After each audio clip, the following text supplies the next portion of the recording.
হরে কৃষ্ণ। সকলকে সুস্বাগতম। তো আমরা আজকে আলোচনা করব ভীষ্ম স্তুতি সম্পর্কে। তো দামোদর মাসের শেষ 5 দিন অর্থাৎ ভীষ্ম পঞ্চক ব্রত এখন কন্টিনিউ হচ্ছে। তো এই দামোদর মাসের যে শেষ 5 দিন এটা খুব স্পেশাল। ভগবান বিষ্ণু সন্তুষ্টি বিধানের জন্য এই ব্রত ভীষ্মদেবও পালন করেছিলেন। তারপর থেকে এর নাম হয় ভীষ্ম পঞ্চক।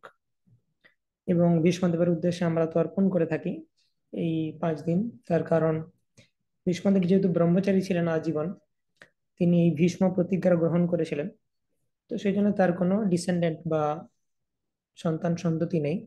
তো সমস্ত ভক্তরা তার বিহাফে তর্পণ করে থাকেন, যেমন আমরা আমাদের পিতৃপুরুষদের জন্য তর্পণ করি, সেরকম ডিভোটিসরা ভীষ্মদেবের জন্য তর্পণ করছেন। তো এই ভীষ্মদেবের যে আহ স্তুতি বর্ণনা করা আছে Srimad Bhagavatam first canto 9th chapter, এটা ভেরি ভেরি স্পেশাল।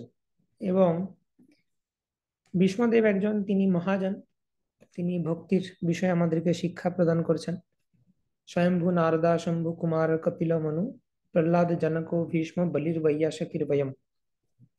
তো তার মধ্যে ভীষ্মদেব রয়েছেন, তিনি একজন মহাজন, যিনি আমাদেরকে শেখাচ্ছেন যে কিভাবে কৃষ্ণ ভক্তির অনুশীলন করা উচিত।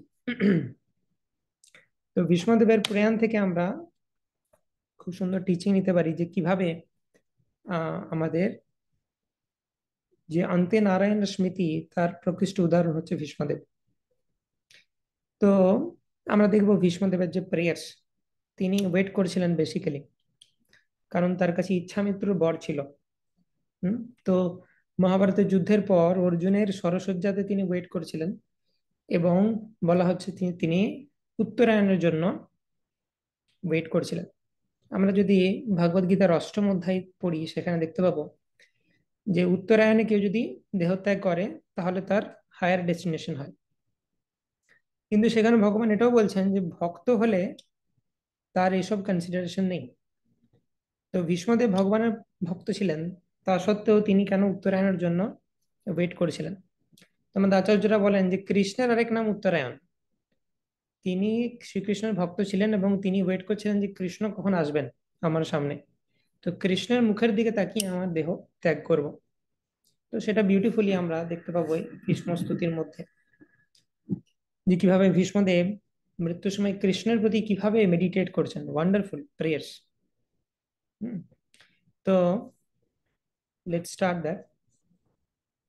এবং এটা অত্যন্ত মেলোডিয়াস এবং একটা খুব সুন্দর ছন্দে লেখা, পুষ্পিতাগ্র। প্রত্যেকটা লাইনে 12 13 12 13 এরকম করে নাম্বার অফ সিলেবলস রয়েছে। তো লেটস ডিসকাস ভীষ্ম স্তুতি। এটা শ্রীমদ্ ভাগবতের ফার্স্ট ক্যান্টো 9th চ্যাপ্টার, নবম অধ্যায়, শ্লোক নাম্বার 32 থেকে 42 পর্যন্ত রয়েছে। শ্রী ভীষ্ম উবাচ ইতি মতিরূপকল্পিতা বিতৃষ্ণা भगवती सात्वत पुंगवे विभूमनि स्वसुखमुपगते क्वचिद्विहर्तुं प्रकृतिमुपेयुषि यद्भव प्रवाह इति मतिरूपकल्पिता वितृष्णा भगवती सात्वत पुंगवे विभूमनि स्वसुखमुपगते क्वचिद्विहर्तुं प्रकृतिमुपेयुषि यद्भव प्रवाह। তো অ্যাকচুয়ালি যে ভীষ্মদেব যে কোন লেভেলের পিওর ডিভোটি, সেটা আমরা তার এই স্তুতিটা খুব মনোযোগ সহকারে লেটস হিয়ার দিস, ভীষ্মদেবের ভাব কি এই স্তুতিতে। তো জেনারেলি আমরা এই কোয়েশ্চেনটা বহুবার আসে যে ভীষ্মদেব যদি কৃষ্ণের ভক্ত হন তাহলে তিনি কেন কৌরবদের পক্ষ জয়েন করেছিলেন। তো তার একটা উত্তর হচ্ছে তিনি হস্তিনাপুরের সিংহাসনের প্রতি লয়াল ছিলেন, সেখানে যেই থাকুক তিনি প্রতিজ্ঞা করেছিলেন যে আমি তার প্রতি লয়াল থাকবো। এবং তার আভ্যন্তরীণ গূঢ় কারণ হচ্ছে যে ভগবান শ্রীকৃষ্ণ তার লীলার মধ্যে দেখাতে চেয়েছিলেন যে একটা শিক্ষা আমাদের দিতে চেয়েছিলেন, অনেক শিক্ষা দিয়েছেন বিভিন্ন ভক্তের মাধ্যমে, কিন্তু একটা শিক্ষা উনি দিতে চাইছিলেন যে তুমি যতটাই পাওয়ারফুল হও, যতই শক্তিশালী হও, কিন্তু তুমি যদি অধর্মের সাথে দাঁড়িয়ে থাকো তাহলে তোমার বিনাশ সুনিশ্চিত। তো এই প্রিন্সিপালটা ভীষ্মদেবের মাধ্যমে ভগবান দেখিয়েছিলেন। তো ভগবান সমস্ত শিক্ষা ভক্তদের মাধ্যমেই দেন, তাই নেগেটিভ রোল প্লে করতে হয়েছিল ভীষ্মদেবকে। ভীষ্মদেব নিজের সম্মানের কথা ভাবেননি, যে হয়তো পরে তাকে ক্রিটিসাইজ করা হবে যে তিনি কেন কৌরবদের পক্ষ নিয়েছিলেন, কিন্তু ভগবানের সন্তুষ্টির জন্য তিনি এটা করেছিলেন। তো ভগবানের জন্য এটাও ভীষ্মদেবের একটা আত্মত্যাগ, যে তিনি একটা নেগেটিভ ক্যারেক্টারও প্লে করতে রাজি ছিলেন। তো লেটাস ডাইভ ডিপ ইন্টু ভীষ্মদেবের মুড। তিনি কি বলছেন, ইতিমতি রূপকল্পিতা বিতৃষ্ণা, প্রত্যেকটি শব্দকে খুব ভালো করে বোঝা ইম্পর্টেন্ট, তবে আমরা বুঝতে পারবো। ইতিমতি রূপকল্পিতা বৃতৃষ্ণা ভগবতী সাত্বত পুঙ্গবে বিভূমনি।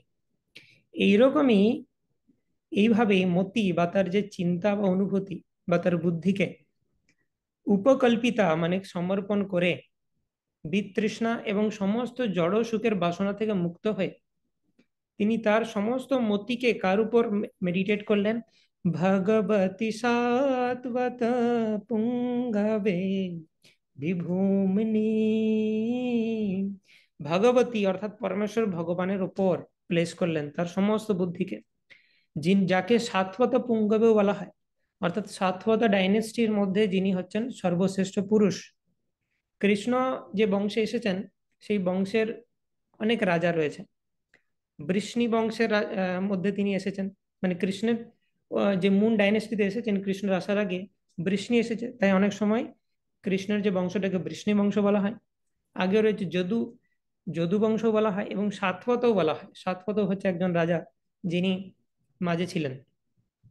তো সেই জন্য কৃষ্ণের আরেক নাম সাত্বত পুঙ্গবে। এই সাত্বত বংশের মধ্যে সর্বশ্রেষ্ঠ পার্সোনালিটি যিনি, বিভূমনি মানে বিভু, মহান সেই personality Krishna, supreme personality of god head, তার উপর সমস্ত মতিকে উপকল্পিত করলেন ভীষ্মদেব।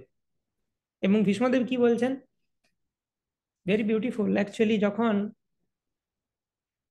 ভীষ্মদেবের কাছে এলেন কৃষ্ণ, ভীষ্মদেব জানতেন কৃষ্ণ আসবে। ভক্ত আর ভগবানের অন্তরের এই এতটাই টান যে ভীষ্মদেব শিওর ছিলেন যে ভগবান আসবেনই, মানে তার অধিকার আছে। যখন আমরা আমরা ভগবানকে কম ভালোবাসি বলে আমাদের অধিকার নেই, আমরা এক্সপেক্ট করতে পারি না। মানে আমরা নিজেরাই জানি যে আমরা যা ভক্তি করি, ভগবানের দর্শন তো দূরের কথা, ভগবানের কৃপা লাভ করবো কিনা তার কোনো গ্যারেন্টি নেই। কিন্তু ভীষ্মদেব এইরকম লেভেলের ভক্ত যে হি হ্যাজ কনফিডেন্স যে ভগবানকে আসতেই হবে, আমি জগৎ ছেড়ে যাব, ভগবান আসবেন না, মানে ফুল কনফিডেন্স আছে তার। এবং ভগবান তার জন্য লীলা রচনা করেছেন। যুধিষ্ঠির মহারাজ তিনি কিছুতেই বুঝছেন না, তিনি বলছেন যে সব দোষ আমার জন্য হলো, আমাকে সিংহাসনে বসানোর জন্য এত বড় যুদ্ধ হয়ে গেল, এত লোক মারা গেল, আমি কালপ্রিট। এটা ভক্তের স্বভাব যে তিনি সব সময় নিজের দোষটা দেখেন, অন্যের দোষ না দেখেন। তো যুধিষ্ঠির মহারাজকে কৃষ্ণ স্বয়ং বোঝালো, কত বোঝানো গেল না, ধৌম ঋষি বোঝালেন, ব্যাসদেব বোঝালেন, কেউ বোঝাতে পারছেন না। তো তখন ভগবান বললেন চলো ভীষ্মদেবের কাছে যাই, ভীষ্মদেব ধর্ম সম্বন্ধে তিনি জ্ঞানী, তিনি তোমাকে বোঝাতে পারবেন। তো কৃষ্ণ যিনি হচ্ছেন স্বয়ং পরমাত্মা, যার থেকে সমস্ত মত্ত স্মৃতির জ্ঞানম অপোহনম, সমস্ত স্মৃতি জ্ঞান বিস্মৃতি এসেছে, তিনি কি ভীষ্মদেবকে বোঝাতে পারবেন না? কিন্তু তিনি হিতয়ে অবস্থিত হয়ে ভীষ্মদেবকে বুঝতে দিচ্ছেন না। কৃষ্ণ বলছেন যে আমি তোমাকে এক্সটার্নালি বোঝাচ্ছি, কিন্তু কৃষ্ণ আবার ভেতর থেকে যুধিষ্ঠির মহারাজকে বুঝতে দিচ্ছেন না, কারণ তিনি চান যে ভীষ্মদেব বুঝিয়ে গ্লোরিসটা পাক। ভগবান নিজে বুঝিয়ে দিলাম এরকম চান না। তো এই জন্যই কৃষ্ণকে বোঝা ডিফিকাল্ট। বাইরের থেকে কৃষ্ণ বোঝাচ্ছে, কিন্তু ভেতর থেকে কৃষ্ণ বুঝতে দিচ্ছে না। So this is very mysterious কৃষ্ণের ব্যাপারে। সেজন্য ভক্তদের মানে অ্যাসোসিয়েশন ছাড়া বা আনুগত্য ছাড়া কৃষ্ণকে বোঝা ইজ ভেরি ডিফিকাল্ট। তো যখন সবাইকে নিয়ে আহ এলেন, পাণ্ডবদেরকে নিয়ে ভীষ্মদেবের কাছে, এবং সেখানে ভীষ্ম আরেকটা ইচ্ছা ছিল যে ভীষ্মদেবের কাছে আসার, কারণ ভীষ্মদেব পাণ্ডবদের প্রতি অত্যন্ত স্নেহপরায়ণ ছিলেন এবং তিনি সারা জীবন পাণ্ডবদের দুঃখ কষ্ট পেতেই দেখেছেন। তিনি কখনো পাণ্ডবদেরকে ভালো রূপে দেখেননি। তো কৃষ্ণ চাইছিলেন আমার এই যে শুদ্ধ ভক্ত, সে পাণ্ডবদেরকে, তার অত্যন্ত স্নেহের পাণ্ডবদেরকে রাজবেশে দর্শন করুক, যে এরা রাজা হয়েছে এখন। তো যখন কৃষ্ণ সহ পঞ্চপাণ্ডব এলেন ভীষ্মদেবের কাছে, তো তখন ভীষ্মদেব যুধিষ্ঠির মহারাজকে বলছেন যে এই যে ব্যক্তিটি তোমাদের সামনে সাদে আছে কৃষ্ণ, একে তোমরা সাধারণ ভেবো না। এসব ওই ভগবান সাক্ষাৎ আদ্য নারায়ণ কুমান। এই হচ্ছে ভগবান সাক্ষাৎ, এ হচ্ছে আদি নারায়ণ। এ তোমাদের সামনে বন্ধু রূপে লীলা করছে, কিন্তু একে তোমরা সাধারণ ভেবো না, কৃষ্ণকে বলছেন। তো সেই কৃষ্ণ সম্বন্ধে ভীষ্মদেব বলছেন, ভীষ্মদেব যুধিষ্ঠির মহারাজকে সমস্ত জ্ঞান দেওয়া হয়ে গেল, এভরিথিং ইজ কমপ্লিট। নাও ভীষ্মদেব বলছে কৃষ্ণ, ইটস নাও, এটা এখন আমার টাইম, তুমি আমাকে 100% টাইম দাও। আমি আমার সমস্ত কিছু থেকে কাট অফ করে শুধু তোমার উপর মেডিটেট করতে চাই। তো সেজন্য বলছেন, ইতি মতির উপকল্পিত বৃতৃষ্ণা। আমি জড় জগৎ থেকে বিতৃষ্ণ হয়ে আমার মতিকে সম্পূর্ণরূপে উপকল্পিত করেছি তোমার উপর হে কৃষ্ণ, যিনি হচ্ছেন ভগবতী, যিনি সাত্বত পুঙ্গবে, যিনি বিভূমনি। এই ব্যক্তি কৃষ্ণ স্বসুখমুপগতে ক্বচিদ বিহর্তুম প্রকৃতিমুপেয়ুষি যদ্ভব প্রবাহ। স্বসুখমুপগতে, নিজের সুখ উপলব্ধি করার জন্য বা নিজের সুখ লাভ করার জন্য, ক্বচিৎ বিহারতুম, কখনো কখনো তিনি বিহার করেন এই জগতে। এই জগৎটা তার পার্মানেন্ট জায়গা নয়, কিন্তু সসুখম উপগতে ক্বচিৎ বিহারতুম, তিনি কখনো নিজের সুখ আস্বাদন করার জন্য এই জগতে আসেন। এই জগতে ভগবানের কয়েকজন ভক্ত আছে, তাদেরকে অ্যাসোসিয়েশন দান করার জন্য, তাদের সাথে লীলা করার জন্য ভগবান আসেন। সসুখম উপগতে ক্বচিৎ বিহারতুম প্রকৃতি মুপেয়ুষি যদ ভব প্রভাব। অর্থাৎ এবং প্রকৃতিকে তিনি স্বীকার করেন, প্রকৃতি মুপেয়ুষি, জড়া প্রকৃতিকে স্বীকার করে মনুষ্য রূপে তিনি লীলাবিলাস করেন। অনুগ্রহায় ভক্তানাম মানুষম দেহম আশ্রিত ভজতে তাদৃশী ক্রীড়া যা শ্রুত্বা তৎপরো ভবে। অর্থাৎ এই কৃষ্ণ তিনি কোনো সাধারণ ব্যক্তি নন। যেমন কৃষ্ণ ভগবদ গীতায় বলছেন যে আমি আমার অন্তরঙ্গা শক্তির প্রভাবে আবির্ভূত হই। অজোপিশন অব্যয়াত্মা ভূতানাম ঈশ্বরোপিশন প্রকৃতিম স্বম অধিষ্ঠায় সম্ভবামি আত্ম মায়ায়া। সেই প্রকৃতিকে তিনি স্বীকার করেন মাঝে মধ্যে। তো সেই কৃষ্ণের প্রতি, যিনি স্বয়ং ভগবান কিন্তু মাঝে মধ্যে এই জগতে অবতীর্ণ হন আমাদের প্রতি কৃপা করে, তার প্রতি আমার সমস্ত মতি উপকল্পিত হোক। তো this is the first verse. তারপর বিউটিফুলি তিনি বর্ণনা করেছেন কৃষ্ণের বিউটি। তো বলা হয় যে আমি মৃত্যুর সময় যেটা চিন্তা করছি সেই অনুযায়ী আমার ডেস্টিনেশন হবে। ভগবদ গীতা বলে দি ল অফ লাস্ট উইশ, অর্থাৎ আমার শেষ ইচ্ছা পূর্ণ করবেন কৃষ্ণ। अंतकाले च मामेव स्मरन् मुक्त्वा कलेवरं जप्रयाति समद्भावं यति नस्तत्र संशयः। यं यं वपि स्मरन् भावं त्यजत्यन्ते कलेवरं तं तमेव इति पान्तेय सदा तद्भाव भावितम्। যদি আমরা কৃষ্ণের কথা চিন্তা করি, মৃত্যুর সময় কৃষ্ণের লোকে যাব, অন্য কিছু চিন্তা করলে সেই অনুযায়ী দেহ প্রাপ্ত হব। তো ভীষ্মদেব এত শুদ্ধ ভক্ত, সারা জীবন ধরে তিনি সঞ্চয় করে রেখেছেন সেই মোমেন্টগুলো, কৃষ্ণের বিউটিফুল মোমেন্ট, দর্শনগুলো, ওগুলো যেন ফটো তুলে তিনি তার হৃদয়ে সেভ করে রেখেছেন এই লাস্ট মোমেন্টের জন্য। তো ভীষ্মদেব এক্সপ্লেন করছেন কৃষ্ণের বিউটি। ত্রিভুবন কামানম তমালবর্ণম রবিকর গৌরবরাম্বরম দধানে वपुरलककुलावृतननाब्जं विजयशखेरतिरस्तु मे नवद्या त्रिभुवनकमनं तमालवर्णं रविकरगौरवराम्बरं दधाने वपुरलककुलावृतननाब्जं विजयशखेरतिरस्तु मे नवाद्या। তো ভীষ্মদেব বলছেন কৃষ্ণ কিরকম, ত্রিভুবন কমলম তমাল বর্ণম। ত্রিভুবন, ত্রিভুবনের মধ্যে কৃষ্ণের থেকে বেশি কমনীয় বা সুন্দর বস্তু কিছু পাওয়া যায় না। ত্রিভুবন কমনম, এবং তার গাত্রবর্ণ কিরকম, তমাল বর্ণম, তমাল গাছের মতো, ডার্ক ব্লু কমপ্লেক্সন কৃষ্ণের। রবিকর গৌরবর অম্বরম দধানে। তো অম্বর কথাটার মানে হচ্ছে বস্ত্র, এবং কৃষ্ণের যে বস্ত্র সেটা কোনো সাধারণ অম্বর নয়, বর অম্বর। বর কথাটার মানে হচ্ছে শ্রেষ্ঠ। তো কৃষ্ণের গায়ে যাই থাকবে সেটাই শ্রেষ্ঠ। কৃষ্ণের গায়ে যে অলংকার সেটা শ্রেষ্ঠ অলংকার, কৃষ্ণের যা বস্ত্র সেটা হচ্ছে শ্রেষ্ঠ বস্ত্র। তো কৃষ্ণের যে বস্ত্র তার গায়ে রয়েছে, মানে most importantly the yellow dazzling dhoti, তো সেটাকে বলা হচ্ছে বর অম্বরম। তার রং কিরকম, রবিকার গৌরবরাম্বরম দধানে। দধানে মানে তিনি পরিধান করেছেন এইটা, বা পরেছেন।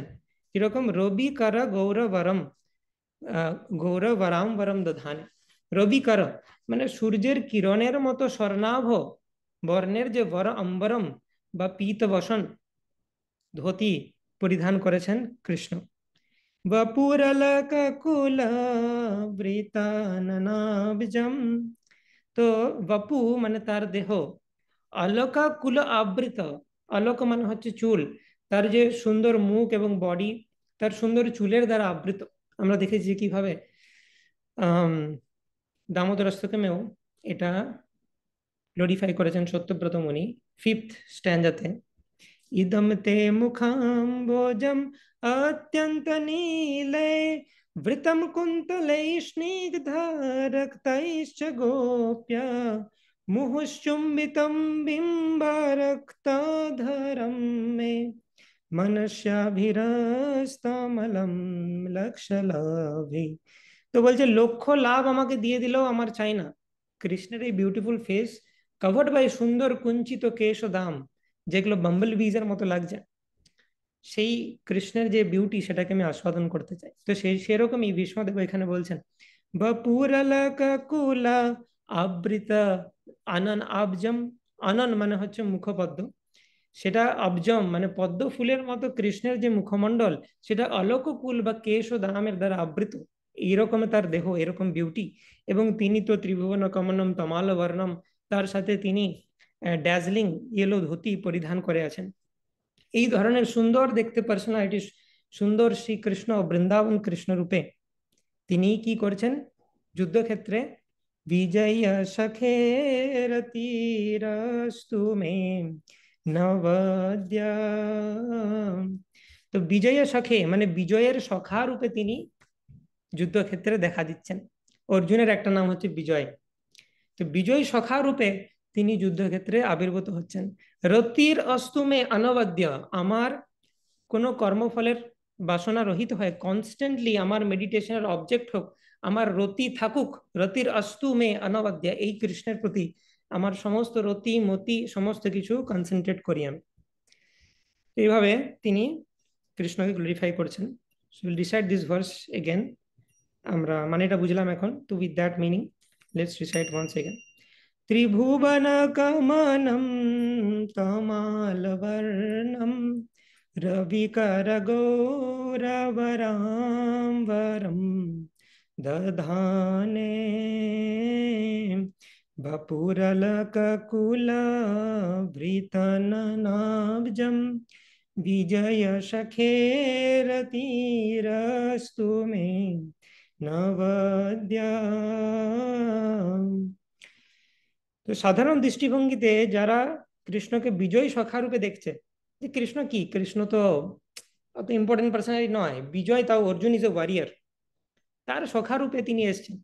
তো যাকে সবাই বিজয়ী সখা ভাবছে, সাধারণ ভাবছে একটা পার্সোনালিটি, কৃষ্ণের অর্জুনের বন্ধু, এটা হচ্ছে পরিচয়, কিন্তু তার অ্যাকচুয়াল পরিচয় এটা ভীষ্মদেব জানেন তিনি কে। তো তারপর ভীষ্মদেব বলছেন যে সেই যুদ্ধক্ষেত্রে কৃষ্ণকে কিরকম লাগছে আরো তিনি বর্ণনা করছেন। যুধিতুরগরজো বিধুম্র বিশ্বক कचलुलिता समवार्यलङ्कृताशे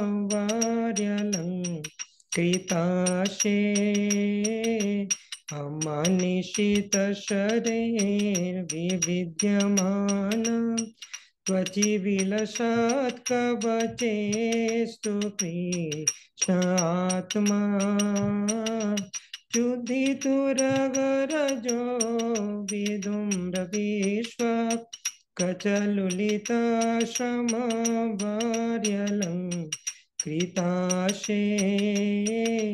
मम निशित शरैर्विविध्यमान त्वचि विलसत् कवचेस्तु कृष्णात्मा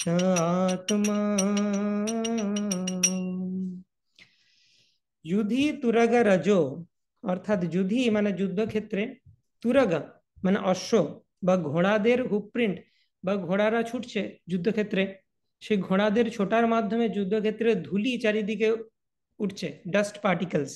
রজ, রজ মানে হচ্ছে ধুলি। তো যুদ্ধক্ষেত্রে তুরগ অর্থাৎ ঘোড়াদের ছোটার ফলে যে রজ উৎপন্ন হচ্ছে, ডাস্ট পার্টিকেল, সেগুলোর দ্বারা ধুলি ধূসরিত হয়েছেন কৃষ্ণ বিধূম্র বিশ্বক। কচ্ছ লুলিতা সমবার অলঙ্কৃতাশে, এবং কচ্ছ মানে তার কেশ সুন্দরভাবে আগেই বর্ণনা করেছেন কৃষ্ণের কেশ রাশির যে সৌন্দর্য। লুলিতা অবিন্যস্ত ভাবে, হ্যাঁ কৃষ্ণ সেখানে তো তিনি সুন্দরভাবে চুল আঁচড়ে থাকবেন না, একটা যুদ্ধক্ষেত্রের মতো পরিস্থিতি, তো অবিন্যস্ত কেশদাম তার, এবং তার সাথে সমবারী, তিনি যে ঘোড়া ছোটাচ্ছেন তিনিও প্রচন্ড ব্যস্ত এই যুদ্ধক্ষেত্রে। তো সমবারী অর্থাৎ শ্রম করার ফলে দেহে যে ঘর্ম উৎপন্ন হয়েছে সেগুলো মুক্তোর মতো লাগছে কৃষ্ণের মুখে, যে ছোট ছোট ঘাম দেখা যাচ্ছে মুখে, সেটা মুক্তোর মতো লাগছে। তো ভীষ্মদেব এই সমস্ত মোমেন্ট গুলো যুদ্ধের আড়ালে তিনি এক চোখে দেখে কৃষ্ণের এই মোমেন্ট গুলোকে ক্যাপচার করে রেখেছেন, যে মৃত্যুর সময় আমি এগুলোকে রিকালেক্ট করবো। তো সেজন্য বলা যে যুধি তুরগ রজো বিধূম্র বিশ্বক, তার কুঞ্চিত যে কেশদাম, কচ্ছ লুলিতা সমবারী অলঙ্কৃতাশে, তার সুন্দর মুখ, সেটা ঘোড়ার খুরের দ্বারা যে ধুলি যুদ্ধক্ষেত্রে উঠছে সেইগুলো কৃষ্ণের মুখের উপর পড়েছে, তো সেগুলো একটা ধুলি ধূসরিত বিউটি প্রদান করছে। তার সাথে তার কুঞ্চিত কেশদাম রয়েছে, তার সাথে সমবারী রয়েছে যেগুলো মুক্তোর মতো লাগছে কৃষ্ণের মুখে। ঠিক যেমন কৃষ্ণ বৃন্দাবনে গোচারণ করে যখন ফিরতেন, তখন গাভীদের হুপ্রিন্ট দ্বারাও বিভিন্ন ধরনের ডাস্ট সেখানে দেখা যেত, সেগুলো কৃষ্ণের গায়ে লাগতো এবং গোপীরা সেটার প্রতি আকৃষ্ট হতেন, ধূলি ধূসরিত কৃষ্ণের সেই ফর্মের প্রতি। তো ভীষ্মদেবও একইভাবে সেই ফর্মের উপর মেডিটেট করতে চাইছেন। মম নিশিত শরের, আমার দ্বারা নিক্ষিপ্ত তীরের দ্বারা, বিবিধ্যমান, কিছু কিছু তীর তো কৃষ্ণের গায়েও লেগেছে, কৃষ্ণের গাকেও পিয়ার্স করেছে সেই তীরগুলো। त्वचि विलसत् कवचेस्तु কৃষ্ণ আত্মা, লোকে দেখছে যে ভীষ্মদেব তীর চালাচ্ছেন অর্জুনের উপর, কিছু কিছু তীর কৃষ্ণের গায়ে লাগছে, কারণ কৃষ্ণ অর্জুনকে প্রোটেক্ট করতে চাইছেন। তো লোকে ভাবছে যে ভীষ্মদেব কৃষ্ণকে মারছেন, কিন্তু ভীষ্মদেব আর কৃষ্ণের মধ্যে আলাদাই লীলা চলছে। ভীষ্মদেব হচ্ছেন বীর্য রসের ভক্ত। তো আমরা যেরকম ভগবানকে পুষ্প অর্পণ করি, পত্রম পুষ্পম ফলম তোয়ম যো মে ভক্তা প্রযচ্ছতি, তো সেই রকমই ভীষ্মদেব তীর দ্বারা কৃষ্ণের পুজো করেছেন। ওই তীরগুলো কৃষ্ণের গায়ে লাগছে না, ওইগুলো কৃষ্ণ ভালো লাগছে। বিশ্বনাথ চক্রবর্তী ঠাকুর আমাদের যে রসিক আচার্য, তিনি সবকিছুতেই মাধুর্য দৃষ্টিভঙ্গি দেখতে পান। তিনি কমেন্ট করছেন এখানে যে তিনি অত্যন্ত এসোটেরিক একটা মিনিং বের করেছেন, যে ভীষ্মদেব যে তীরগুলো কৃষ্ণের দিকে ছুঁড়ছেন সেগুলো কৃষ্ণের গায়ে পিয়ার্স করছে কিন্তু কৃষ্ণের লাগছে না। ঠিক যেমন একজন প্রেমিক তার প্রেমিকাকে বা প্রণয়ের মধ্যে যেরকম লাভ বাইটস হয়, সেই রকম কাইন্ড অফ একটা তিনি মিনিং দিচ্ছেন, অত্যন্ত এসোটেরিক মিনিং। তো যাই হোক, তো সেইগুলো যেন একজন প্রেমিক আর তার প্রেমিকার সাথে যেরকম ভাবে রেসিপ্রোকেট করে সেরকম মনে হচ্ছে কৃষ্ণের। তো কৃষ্ণকে বেসিক্যালি ভীষ্মদেব পূজা করছেন তার এই তীর নিক্ষেপ করার মাধ্যমে, এবং সেই তীরগুলো মাঝে মাঝে কৃষ্ণের কবচকে ভেদ করছে, কখনো কখনো কৃষ্ণের ত্বককে ভেদ করছে, এবং সেগুলো বিলাসাত বিলাস লাগছে কৃষ্ণের কাছে। যেমন বৃন্দাবন লীলা বিলাস করেছেন, সেরকম ত্বচি বিলাসাত, সেটা কৃষ্ণের কাছে উপভোগ্য বিষয়। তো এইরকম কৃষ্ণের যে রূপ, যেটা আমি দেখতে পাচ্ছিলাম যে যুধি তুরাগরজ বিধুম্র বিশ্ব কচলুলিতা সমবারি অলঙ্কৃতা সে মম নিশিত শরীর বিবিধ্যমানা ত্বচি বিলাসাত কবচেয়স্তু কৃষ্ণ আত্মা, এই কৃষ্ণের যে রূপ সেটা আমার আত্মাতে আরো ডিপলি প্রকটিত হোক, সেটার উপর মেডিটেট করতে করতে আমি যেন দেহত্যাগ করতে পারি। নেক্সট, সেখানে ভীষ্মদেব বলছেন, সপদি সখী বচো নিশম্য মধ্যে নিজ পরয়োর্বলয়োরথম নিবেশ্য স্থিতবতি পরসৈনিকায়োরক্ষণা ঋতবতি পার্থ সখেরতি ममास्तु सपदि सखी वचो निशम्य मध्ये निज परयोर्बलयोरथं निवेश्य स्थितवती परसैनिकायोरक्षणा ऋतवती पार्थ सखेरति ममास्तु। সপদি অর্থাৎ যেখানে আপদ বিপদ সবসময় রয়েছে, সেই আপদ বিপদের মধ্যে অর্থাৎ রণাঙ্গনে যুদ্ধক্ষেত্রের মধ্যে সখী বাচ, অর্থাৎ সখীর দ্বারা বলা হওয়ার পর, সখী মানে এখানে হচ্ছে অর্জুন, তো অ্যাকচুয়াল কথাটা হচ্ছে সখী। সংস্কৃতে এটার দুটো মিনিংও হয়, মানে এটা যে স্ত্রীলিঙ্গে ইউজ হচ্ছে শুধু তা নয়, পুংলিঙ্গ ইউজ হয়। তো সখী বাচ মানে হচ্ছে তার সখার দ্বারা এইভাবে উক্ত হয়ে, নিশাম্য তার সখার আদেশ শ্রবণ করে, নিশাম্য মানে শুনে তিনি কি করলেন, মধ্যে নিজ পরয়োর বলয় রথম নিবেশ, নিজের সেনা এবং পরের সেনাদের মধ্যে তিনি রথটাকে নিয়ে এলেন। মানে এটা কি বলতে চাইছে, যে কুরুক্ষেত্র যুদ্ধের শুরুতে কৃষ্ণ তখন অর্জুনের অর্ডার ফলো করছেন। ভগবদ গীতা যদি আমরা মনে আছে ফার্স্ট চ্যাপ্টার, সেনয়োরুভয়োর মধ্যে রথম স্থাপয়ামে অচ্যুত, অর্থাৎ অর্জুন বলছেন, আচ্ছা অচ্যুত কৃষ্ণ, এবার আমার রথটা নিয়ে চলো তো, দুই সেনার মাঝে দেখি কারা কারা যুদ্ধ করতে এসেছে। তারপর সেটা দেখেই ভীষ্মদেব আর দ্রোণকে দেখে অর্জুনের বৈবর্ণ বেফতু হয়ে যায়, হাত কাঁপতে থাকে, গান্ডীব হাত থেকে পড়ে যায়। তারপর কৃষ্ণ তাকে ভগবদ গীতা শোনান। তো এটাই বলছেন যে ভীষ্মদেব সমস্ত কিছু রেকর্ড করে রেখেছেন। তিনি তিনি বলছেন, দেখলাম তো কিভাবে কুরুক্ষেত্র যুদ্ধের শুরুতে অর্জুনের দ্বারা আদিষ্ট হয়ে এই কৃষ্ণ, যিনি হচ্ছেন সাক্ষাৎ পরমেশ্বর ভগবান, তিনি দুই সেনার মাঝে কিভাবে রথকে স্থাপন করলেন। এবং স্থিতবতী পরসৈনী কায়ুরাক্ষণা ঋতবতী পার্থ সখে রতির মামাস্তু। এবং এরপর ভীষ্মদেব একটা এমন জিনিস লক্ষ্য করেছিলেন যেটা সাধারণ মানুষের পক্ষে দেখা সম্ভব নয়। স্থিতাবতী অর্থাৎ সেইখানে অবস্থান করার সময় যখন অর্জুন দেখছিলেন দুই পাশের সেনা, অর্জুন তো শুধু দেখছিলেন কারা কারা যুদ্ধ করতে এসেছে, কিন্তু কৃষ্ণও তাকাচ্ছিলেন দুই পাশের সেনার উপর। কিন্তু এই অর্জুনের তাকানো আর কৃষ্ণের তাকানোর মধ্যে একটা ডিফারেন্স ছিল। কৃষ্ণ যখন তাকাচ্ছেন, পরাসৈনিক আয়ু রক্ষণা, শুধুমাত্র দৃষ্টিপাতের মাধ্যমে তিনি তাদের আয়ুটাকে হরণ করে নিচ্ছিলেন, যে কিছুদিন পর তোমরা মারা যাবে। কারণ অর্জুন সেটাকে প্রকাশিত করবেন, কিন্তু কৃষ্ণ আগের থেকেই শুধু তাকানোর মাধ্যমে কৃষ্ণ চিহ্নিত করছেন, না তুমিও যাবে, তুমিও যাবে, তুমিও যাবে। তো সেই জন্য এই কৃষ্ণ ভাগবত গীতায় বলেছেন যে তোমরা কালস্মি লোক ক্ষয়কৃত প্রবিধ্য লোকান সমাহর্তুম ইহা প্রবৃত্তা ঋতেপি তমনা ভবিষ্যন্তি সর্বে, অর্থাৎ তোমরা পাণ্ডব বাদ দিয়ে তোমরা ব্যতিক্রম হবে একমাত্র, বাকি সবাই সবাই কালের দ্বারা এনগাল্ফড হবে, অর্থাৎ ধ্বংসপ্রাপ্ত হবে কালের দ্বারা। তো এইভাবে আমরা দেখতে পাচ্ছি স্থিতবতী পরাসৈনিক কায়ুরাক্ষণা ঋতবতী পার্থ সখে রতির মমাস্তু। তো ওইখানে অবস্থান করার কালে কৃষ্ণ যখন তাকাচ্ছিলেন, তাদের আয়ুকে হরণ করে নিচ্ছিলেন শুধু তাকানোর মাধ্যমে।